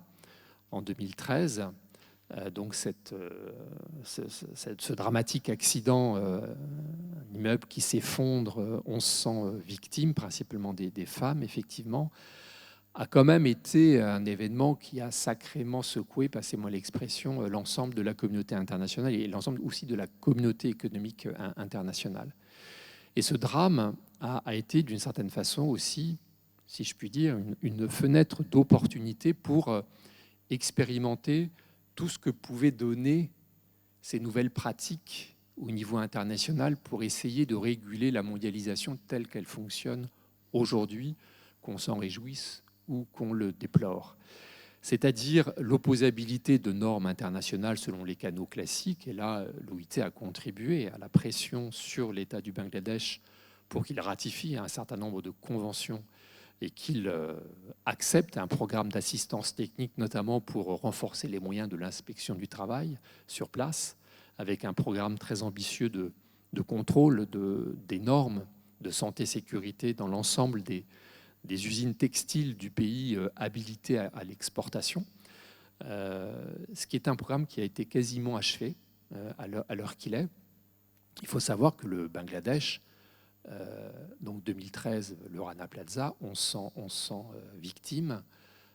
10 ans auparavant, le Bangladesh n'exportait quasiment pas d'articles de textiles d'habillement. Donc c'est un pays qui, en 10 ans, a fait irruption dans l'économie mondialisée en devenant le deuxième exportateur de textiles d'habillement dans le monde. Donc vous voyez la rapidité de ces transformations qui ont eu des bouleversements dans ce pays, avec une infrastructure institutionnelle, juridique, des corps de contrôle qui, évidemment, n'ont absolument pas suivi. Et donc, dans cette situation, le rôle de l'OIT est véritablement de renforcer, je sais que vous n'aimez pas l'expression, mais ce qu'on appelle aujourd'hui de fait la gouvernance de ces pays, c'est-à-dire à la fois les normes et la façon dont on peut en assurer l'effectivité. Mais le Rana Plaza, donc, indépendamment de ces outils relativement classiques, ça a été aussi l'occasion d'expérimenter la portée de ces nouveaux outils dont je parlais, de ces nouvelles pratiques, avec un accord qui reste aujourd'hui inédit entre les principaux bailleurs de l'aide au développement, notamment l'Union européenne, les États-Unis, les grandes marques de distributeurs américaines et européennes, et les employeurs du Bangladesh, et un certain nombre d'ONG et les syndicats internationaux qui, finalement, ont, à travers ce qu'on appelait l'accord pour la sécurité incendie des bâtiments, ont posé un cadre de surveillance et de contrôle de la façon dont ce programme de mise aux normes des usines pouvait être établi. Et je me suis juste un peu appesanti sur cet exemple parce que ça me semble être un très bon exemple qui illustre la réalité de la façon dont fonctionne la mondialisation aujourd'hui, ces chaînes mondiales d'approvisionnement, ces relations entre donneurs d'ordre, sous-traitants et fournisseurs, la complexité de cette chaîne. Au bout de chaîne, on trouve des ateliers, du travail à domicile, de ce que l'on appelle les travailleurs informels. Donc, ce sont des chaînes très, très, très, très longues et qui sont en grande partie très obscures quand on arrive au bout de ces chaînes. Donc la réalité de ces chaînes mondiales d'approvisionnement et de la façon dont l'économie mondialisée fonctionne, la multiplicité des acteurs qui concourent à cette mondialisation, évidemment les acteurs économiques, mais aussi de plus en plus des relais d'opinion que sont évidemment le mouvement syndical international, mais aussi les ONG. Une des questions qui se pose aujourd'hui à l'OIT d'ailleurs, c'est comment est-ce qu'une organisation tripartite comme l'OIT peut aujourd'hui mieux travailler avec le monde des organisations non gouvernementales qui, sur beaucoup de sujets, sont des partenaires déjà de cette organisation. Donc cet exemple du Rana Plaza montre la complexité du système de l'économie mondiale et du coup aussi la complexité des réponses que l'on peut apporter en termes de réglementation. Et Une autre question qui se pose aujourd'hui au niveau du multilatéralisme et surtout d'organisations normatives comme l'OIT, c'est comment finalement les normes impératives que sont les conventions peuvent être combinées avec ce que l'on appelle en anglais la soft law, ce que l'on appelle en français le droit mou, ce qui est un terme un peu plus péjoratif que la connotation soft law dans les pays anglo-saxons. Alors il faut évidemment prendre en regard que cette soft law, dont j'ai décrit quelques-uns des instruments, ces codes unilatéraux des entreprises, ces nouvelles pratiques et ces nouvelles formes de dialogue avec des ONG ou des syndicats au niveau international entre donneurs d'ordre et ONG et syndicats, il faut prendre en garde que cette soft law ne se substitue pas aux conventions impératives, mais elles peuvent probablement concourir à une meilleure effectivité, à condition, je dirais, qu'elles renforcent les capacités d'action d'acteurs non gouvernementaux que sont les syndicats et les ONG. Il y a bien d'autres facteurs de transformation du travail qui aujourd'hui interrogent l'OIT et l'exercice de son mandat.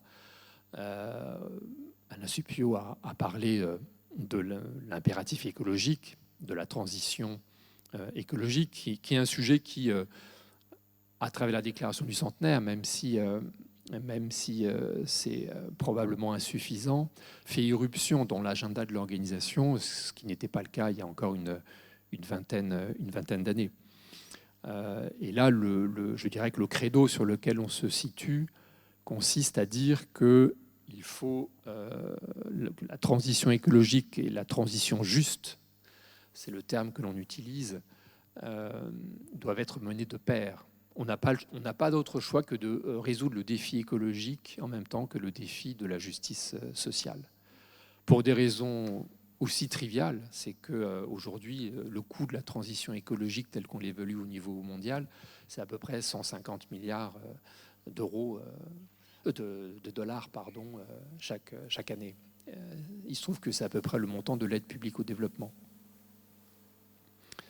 Donc, il est bien évident qu'on aura du mal à doubler le montant de l'aide publique au développement dans les prochaines années. Donc, il faut faire les deux en même temps. Et c'est au plan politique aussi une condition, la transition juste est une condition de l'acceptation sociale de cette transition dans les pays en développement comme dans les pays industrialisés. Et la bonne nouvelle, c'est que c'est possible. C'est possible à condition de mettre en place les politiques adaptées en matière d'anticipation des conséquences des restructurations qui seront, ça c'est pas l'OIT, c'est l'OCDE qui le dit, probablement moindres que les restructurations connues, en tout cas dans les pays industrialisés, à l'occasion de la mondialisation de l'économie, en tout cas de la dernière phase de mondialisation de l'économie.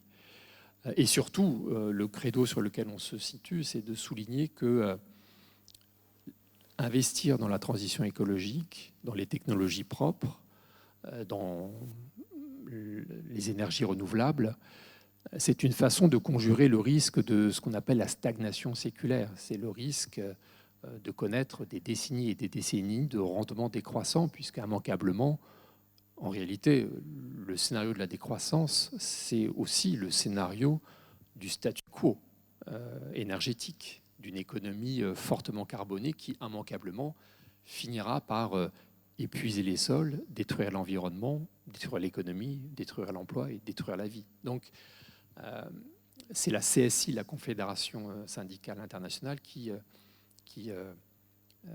a des fortes tensions à résoudre en son sein sur la question de l'écologie. Puisque c'est vrai qu'il y a quand même un certain nombre de secteurs et d'emplois dans ces secteurs qui vont trinquer. On le voit en accéléré d'ailleurs depuis le début de la crise sanitaire que l'on vit. Et le slogan sur lequel la CSI était parvenue à rallier tous ses membres, c'était « Il n'y a pas d'emploi sur une planète morte ».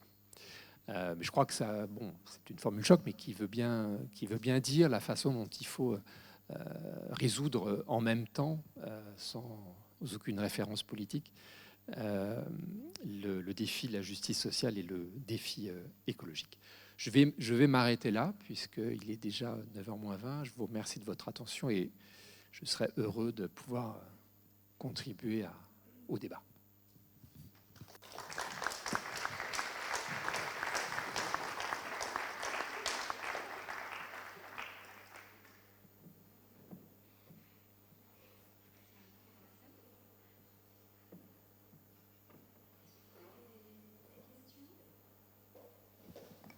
Des questions pour Monsieur Côme et Monsieur Suppiot? Moi, je veux bien prendre la première question parce que c'est une question qui enchaîne sur ce que vous venez de dire. Vous avez parlé du coût de la transition écologique. Et moi, j'étais assez intéressée par le déplacement d'angle qui a été opéré par Monsieur Suppiot dans sa conclusion.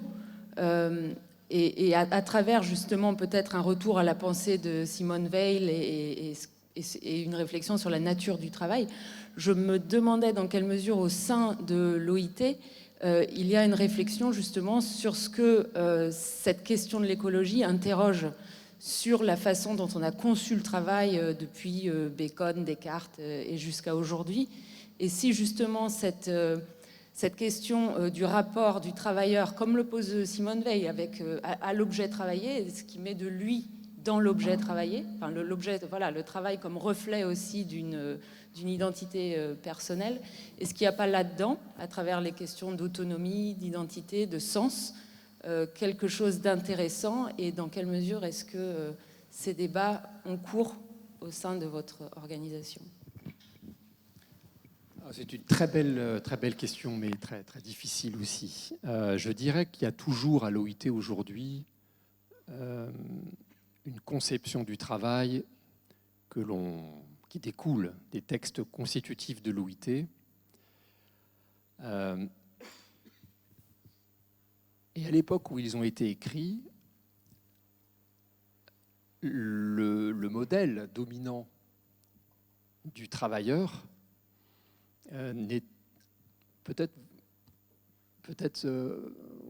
serez-vous en décalage avec ça, mais il me semble que le modèle dominant du travailleur, lorsque les textes constitutifs de l'OIT ont été établis, n'était pas en fait le travailleur salarié. Il y a un paradoxe, c'est qu'on assimile beaucoup des conventions de l'OIT à un modèle, je dirais, fordiste, décrit par Bruno Trentin, du rapport employeur-travailleur. Mais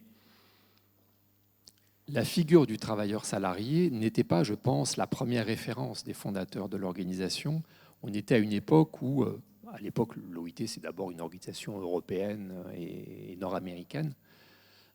Et la figure dominante du travailleur, c'est quand même le travailleur indépendant, le travailleur qui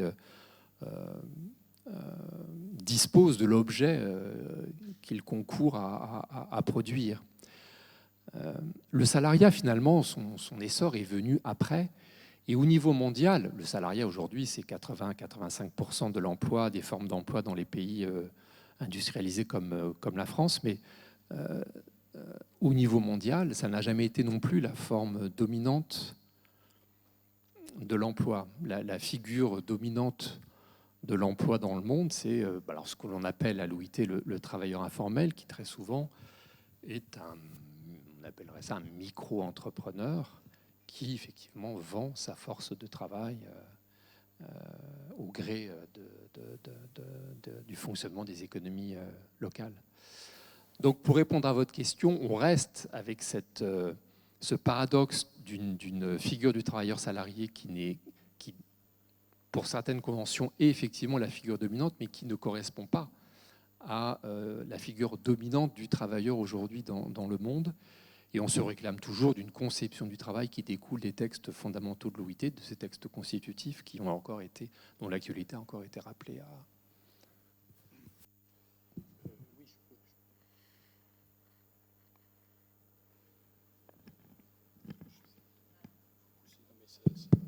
Oui, je peux ajouter un petit mot, si vous voulez, sur la question écologique.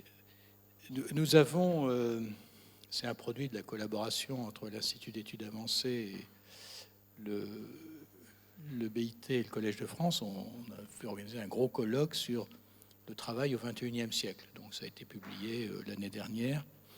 Et j'ai tenu à ce qu'il y ait dans cet ouvrage, une place importante pour le travail agricole. Alors, c'est pour approcher votre question écologique. On a pris l'habitude de voir dans le travail agricole une sorte d'arrière-garde, de forme un peu désuète, enfin, c'est le passé, etc. Toujours dans cette philosophie de l'histoire où on marche, on avance, on progresse, c'est typique de l'Occident. En réalité, sur beaucoup de points, le travail agricole a été à l'avant-garde. Alors, ça a été le cas, par exemple, pour ce qu'on appelle l'ubérisation aujourd'hui. L'ubérisation, c'est l'art de pouvoir diriger le travail d'autrui sans avoir les responsabilités de l'employeur. Et c'est une question qui s'est posée dès les années 60 avec le développement de l'agriculture industrielle, le développement de l'élevage hors sol, par exemple, dans la Bretagne, et ce qu'on appelait les contrats d'intégration en agriculture, c'est-à-dire qui plaçaient le paysan dans un rapport de totale suggestion avec l'industrie agroalimentaire qui lui dictait ses disciplines de production, lui donnait ses produits, les produits vétérinaires, garantissait un prix de rachat, mais il n'avait plus aucune liberté. Et donc, il y a le mouvement des paysans travailleurs, ici à Nantes, dont le leader était une personnalité très attachante, Bernard Lambert. Ils avaient commencé à dire, à ce moment-là, on a tous les inconvénients du salariat sans en avoir les maigres avantages. On n'a pas de congé, on n'a pas de... Et donc il y a des juges qui avaient commencé à requalifier en disant, en fait, ils sont subordonnés, c'est des salariés. Et là, le législateur est intervenu, alors sous la pression de l'agroalimentaire, puis aussi parce que dans le mouvement paysan lui-même était divisé là-dessus, pour imposer le fait, non, c'est des indépendants. C'est des indépendants, mais on va essayer de mettre sur pied des mécanismes de convention collective adaptés pour tenir compte quand même de leur dépendance économique aux grandes firmes. En fait, ce que ça a donné, c'est qu'aujourd'hui, le travail agricole, c'est le lieu où il y a le plus grand nombre de suicides au travail, en France. Il y a eu un film, d'ailleurs, que je n'ai pas vu, mais enfin, j'avais travaillé un peu sur ces chiffres. C'est un lieu de pauvreté et de dépression dans beaucoup de secteurs qui sont le produit long de... Eh bien, on voit se rejouer la même scène avec les travailleurs ubérisés. On leur dit, mais vous êtes des entrepreneurs autonomes. Et alors, au début, ils veulent y croire.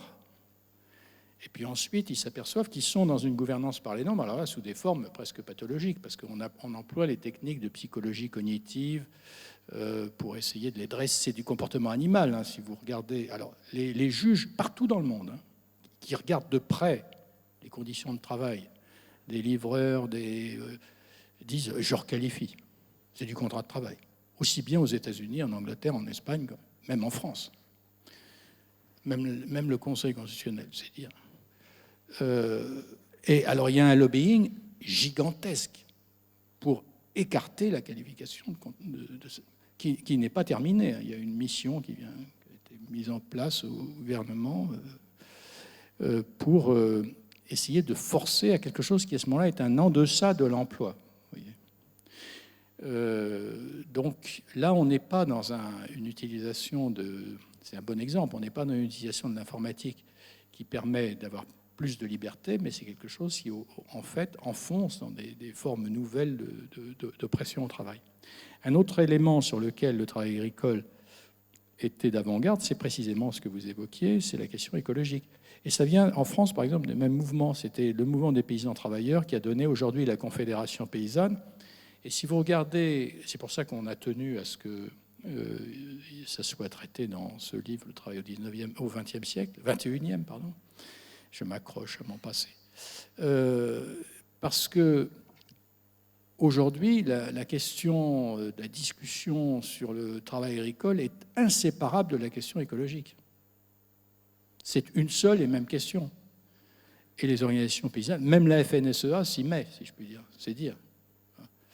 Par exemple, si on prend l'élevage hors sol dans l'ouest de la France, on a plongé dans les années 60, on a cru que ce serait la solution pour la Bretagne, on les a plongés dans une impasse économique et écologique. Il n'y a plus d'eau potable. Ils sont maintenant concurrencés par les fermes de l'Est ou de l'Amérique latine. Ça casse toute possibilité de développement dans les pays africains d'une petite aviculture à taille humaine avec des produits qui seraient... Parce qu'on vend comme des déchets ce qui n'est pas vendu sur les marchés. Enfin, je veux dire, c'est le malheur complet. Et donc, la question écologique, elle est très présente, là, dans le monde agricole. Donc voilà, je voulais juste dire ce mot, parce que là, c'est les faits qui forcent à se poser des questions. Et aussi le fait qu'à partir d'un certain moment, les consommateurs, ils veulent des produits bio. Donc il y a mon impression, c'est que de la même façon, cette question va devenir centrale dans les discussions de la négociation collective classique en dehors du secteur agricole. On peut peut-être prendre une ou deux autres questions. Peut-être on pourrait, s'il y en a plusieurs, les prendre toutes, parce que autrement il va y avoir des frustrés. Oui, juste... Et pour restreindre simplement à la France, pour faire simple, ça peut donner... Excusez-moi, il faut que je garde le masque. Restreindre à la France, mais est-ce qu'on a une idée en chiffres, je n'aime pas les chiffres, mais en volume, quelque chose de... en France, quel volume de personnes, de quelle quantité, statistiques, etc., qui connaissent l'existence de l'OIT et ce que c'est l'OIT. Est-ce qu'il y a des questions moins cruelles? Oui, peut-être qu'on peut prendre plusieurs questions en même temps.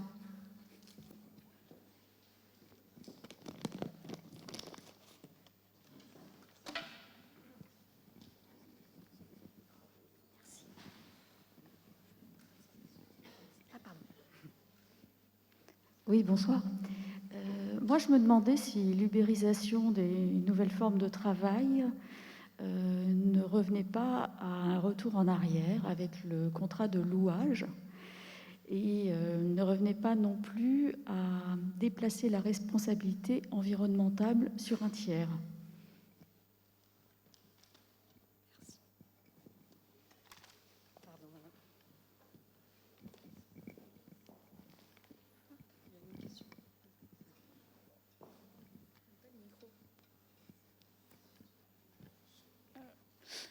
Bonsoir. Je me demandais quelles sont les limites en fait, du champ de compétences de l'OIT.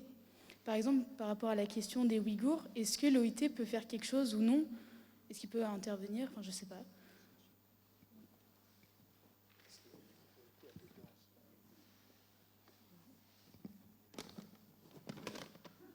Il y avait d'autres questions? Monsieur Guin, d'autres questions? Non? Bon, alors...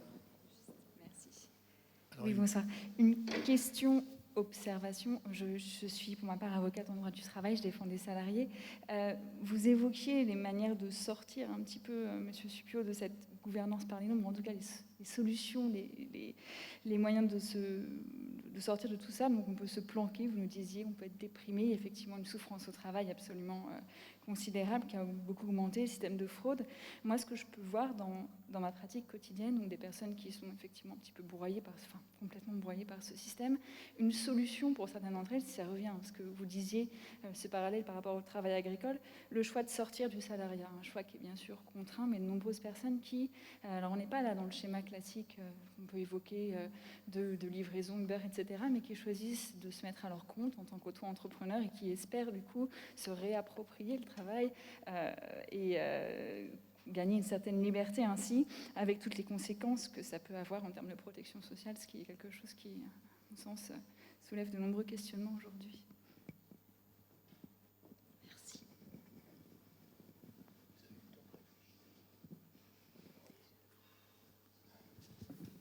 On va se répartir un peu les réponses. Alors, qui connaît l'OIT? Alors vous déjà, c'est déjà bien. Écoutez, je dirais que, bon, on n'a pas fait d'études exhaustives de sondage ou quoi que ce soit, mais l'OIT, en France, c'est une organisation qui est bien connue des juristes.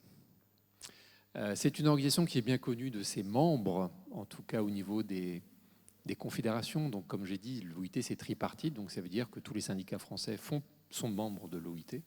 Le MEDEF, la CPME sont membres de l'OIT. Le gouvernement, évidemment.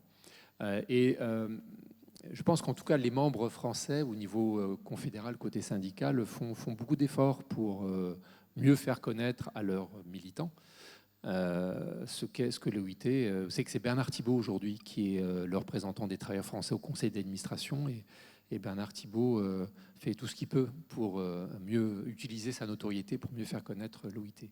Le champ de compétences de l'OIT, les Ouïghours, le mandat de l'OIT s'arrête là où s'arrête le travail et les relations professionnelles. Donc, dans le cas des Ouïghours, les cas de travail forcé, par exemple, pourraient tout à fait venir sur la table de l'organisation.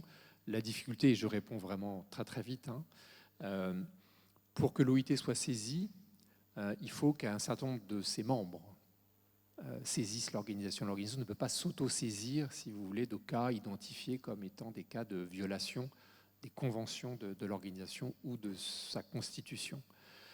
Et par conséquent, on a des cas bien connus de saisine de l'OIT, par exemple sur des cas de travail forcé en Birmanie il y a une quinzaine d'années, il y a encore plus longtemps des cas de liberté syndicale en Pologne. Les plus jeunes d'entre nous n'étaient pas nés en 80 au moment de la création de Solidarnosc. Beaucoup plus récemment, le Qatar avec des cas de travail forcé, encore une fois, pour la main-d'œuvre immigrée. Je ne sais pas si vous en avez entendu parler, mais a fait l'objet d'une plainte des syndicats internationaux qui a été instruite à l'OIT et qui vient d'aboutir au démantèlement du système de la kafala, donc de ce système de parrainage des travailleurs immigrés au Qatar. L'ubérisation, oui, ça mériterait un long débat. Moi, je dirais que, encore une fois, après, tout dépend de la façon dont on saura ou pas encadrer le fonctionnement de ces plateformes. Le juge requalifie, c'est un mouvement international avec des nuances, évidemment, selon les pays. Il y a beaucoup de pays qui distinguent au sein de la catégorie du salariat des statuts un petit peu dégradés. Je pense notamment en Angleterre où on distingue les workers des employés, justement. Donc il y a beaucoup de nuances entre les pays. Mais le risque que vous pointez est évidemment réel. Et pire encore que le fonctionnement des plateformes type Uber, il y a ce que l'on appelle le crowdworking, qui sont ces plateformes de distribution de micro-tâches, dont une des plus connues est le Mechanical Turk d'Amazon, et qui véritablement aboutit à instaurer une modalité de travail qui, alors là, en termes d'éclatement du collectif, il pousse cet éclatement à son paroxysme, et qui, aujourd'hui, échappe à toute forme de régulation. Bon, il reste 1 minute 30, donc ça m'obligeait à être bref, ce qui est pas mal. Sur la déresponsabilisation dans le cas de l'ubérisation, c'est quelque chose qu'on avait vu justement sur l'agriculture. C'est quand il y a l'affaire de la vache folle, on va dire à celui qui a élevé la vache, c'est toi qui es responsable. Or, il ne contrôlait rien sur la façon dont la vache était élevée en réalité. Donc, quand je parlais tout à l'heure de chaîne d'irresponsabilité, c'est un bon exemple. Il y a un problème majeur aujourd'hui, c'est que ces nouvelles formes d'organisation du travail permettent de déconnecter les lieux de décision du pouvoir avec les lieux d'imputation de la responsabilité. Donc il y a un problème de reconnecter, que ceux qui prennent une décision doivent répondre des décisions qu'ils prennent. Vous voyez. Donc ça, c'est un sujet majeur qui se pose aussi bien au plan interne qu'au plan international. Et je dis en passant qu'aujourd'hui, il y a en France un projet de réforme du droit de la responsabilité. C'est un gros morceau du Code civil. Personne n'en parle. Les médias, vous pouvez chercher un débat là-dessus. Alors c'est central. Et donc ce qui est à la manœuvre, c'est des lobbies, et notamment tout le secteur informatique qui veut dire surtout je ne suis pas responsable de ce qui se passera, vous avez utilisé mon logiciel, Mais si ça ne marche pas, c'est vous qui avez le logiciel entre les mains, je vous l'ai vendu. Donc il y a des enjeux très importants sur le droit de la responsabilité. Et l'État social moderne était né déjà de débats sur la responsabilité à la fin du 19e siècle. Donc là, il faut repenser des systèmes de responsabilité aujourd'hui. Parce qu'on a inventé au 19e siècle quelque chose qu'un grand juriste, pas très recommandable par ailleurs, Ripper, appelait un monstre juridique, c'est la société de capitaux, qui a une capacité illimitée d'accumulation de richesses et une responsabilité limitée. Et il y a eu, dans l'histoire du XXe siècle, il a fallu les remettre au pas. C'était tout le sens du New Deal. Quand on relit les discours de Roosevelt, il dit « Mais qu'est-ce que c'est, ces gens-là? Ils se prennent pour des nouveaux rois, des nouveaux princes, des féodaux. » Donc il a cassé. Les lois antitrust, c'était justifié par une logique économique, il faut défendre la concurrence, mais le premier objectif, c'était il ne faut pas laisser un pouvoir économique devenir plus fort que le pouvoir politique.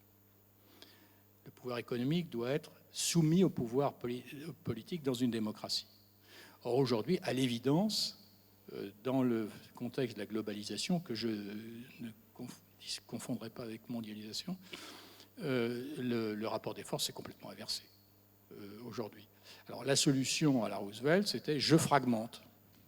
Bon, donc je fragmente le pouvoir économique parce que je ne veux pas avoir cette puissance. Donc, et c'est lié à la question de la responsabilité que j'évoquais tout à l'heure. Alors sur l'attrait de l'indépendance, fût-ce au prix de moyens plus modestes,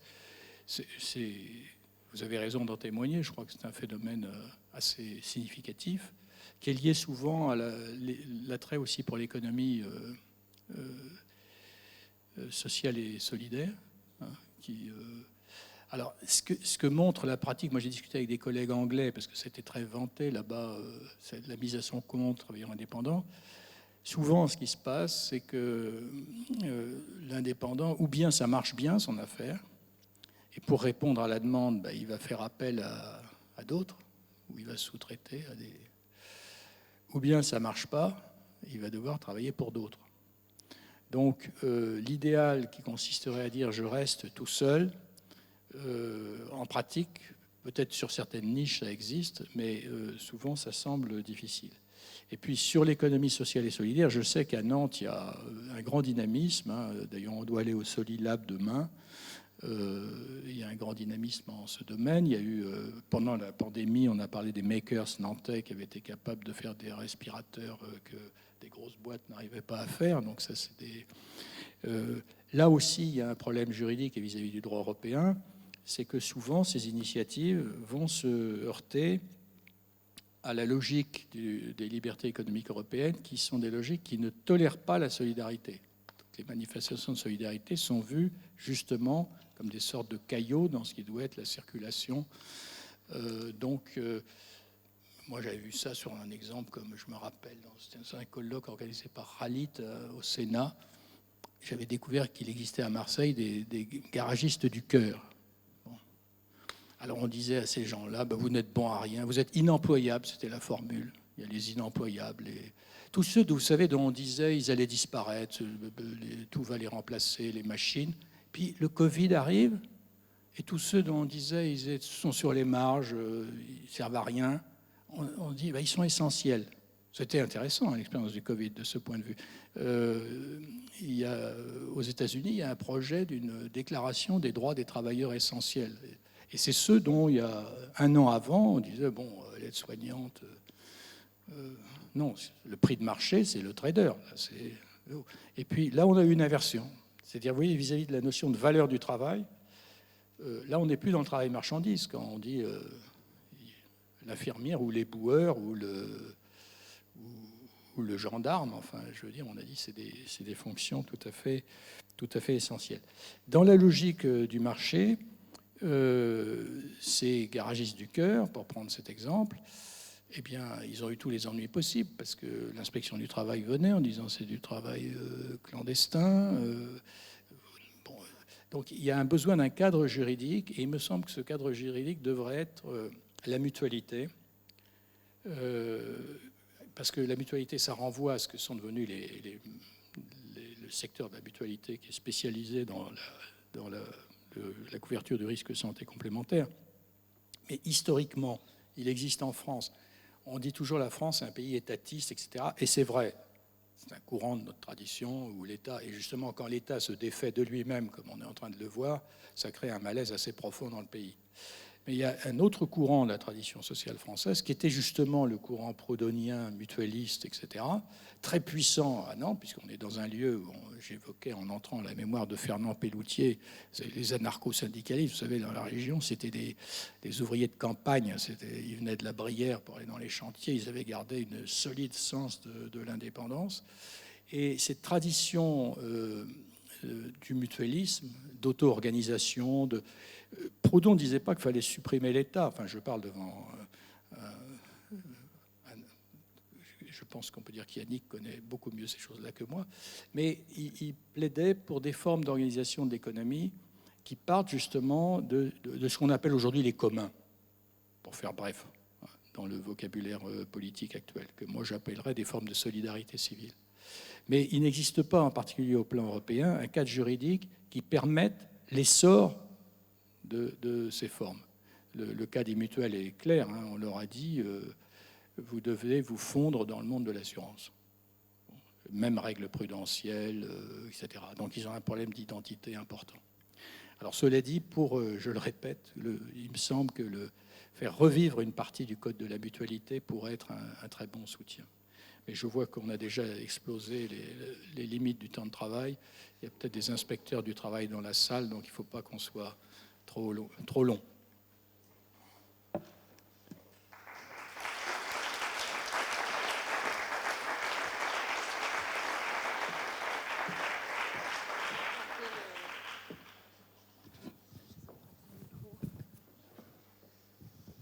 Bien, mais je vais conclure très brièvement en vous remerciant les uns et les autres d'être venus et en vous engageant à poursuivre le débat d'idées à travers la série de rencontres, d'échanges, de pièces de théâtre, d'ateliers d'écriture et même tout simplement de rencontres de conversation qui sont proposées dans le cadre de la saison des droits humains qui court jusqu'au début de l'année prochaine, janvier 2021.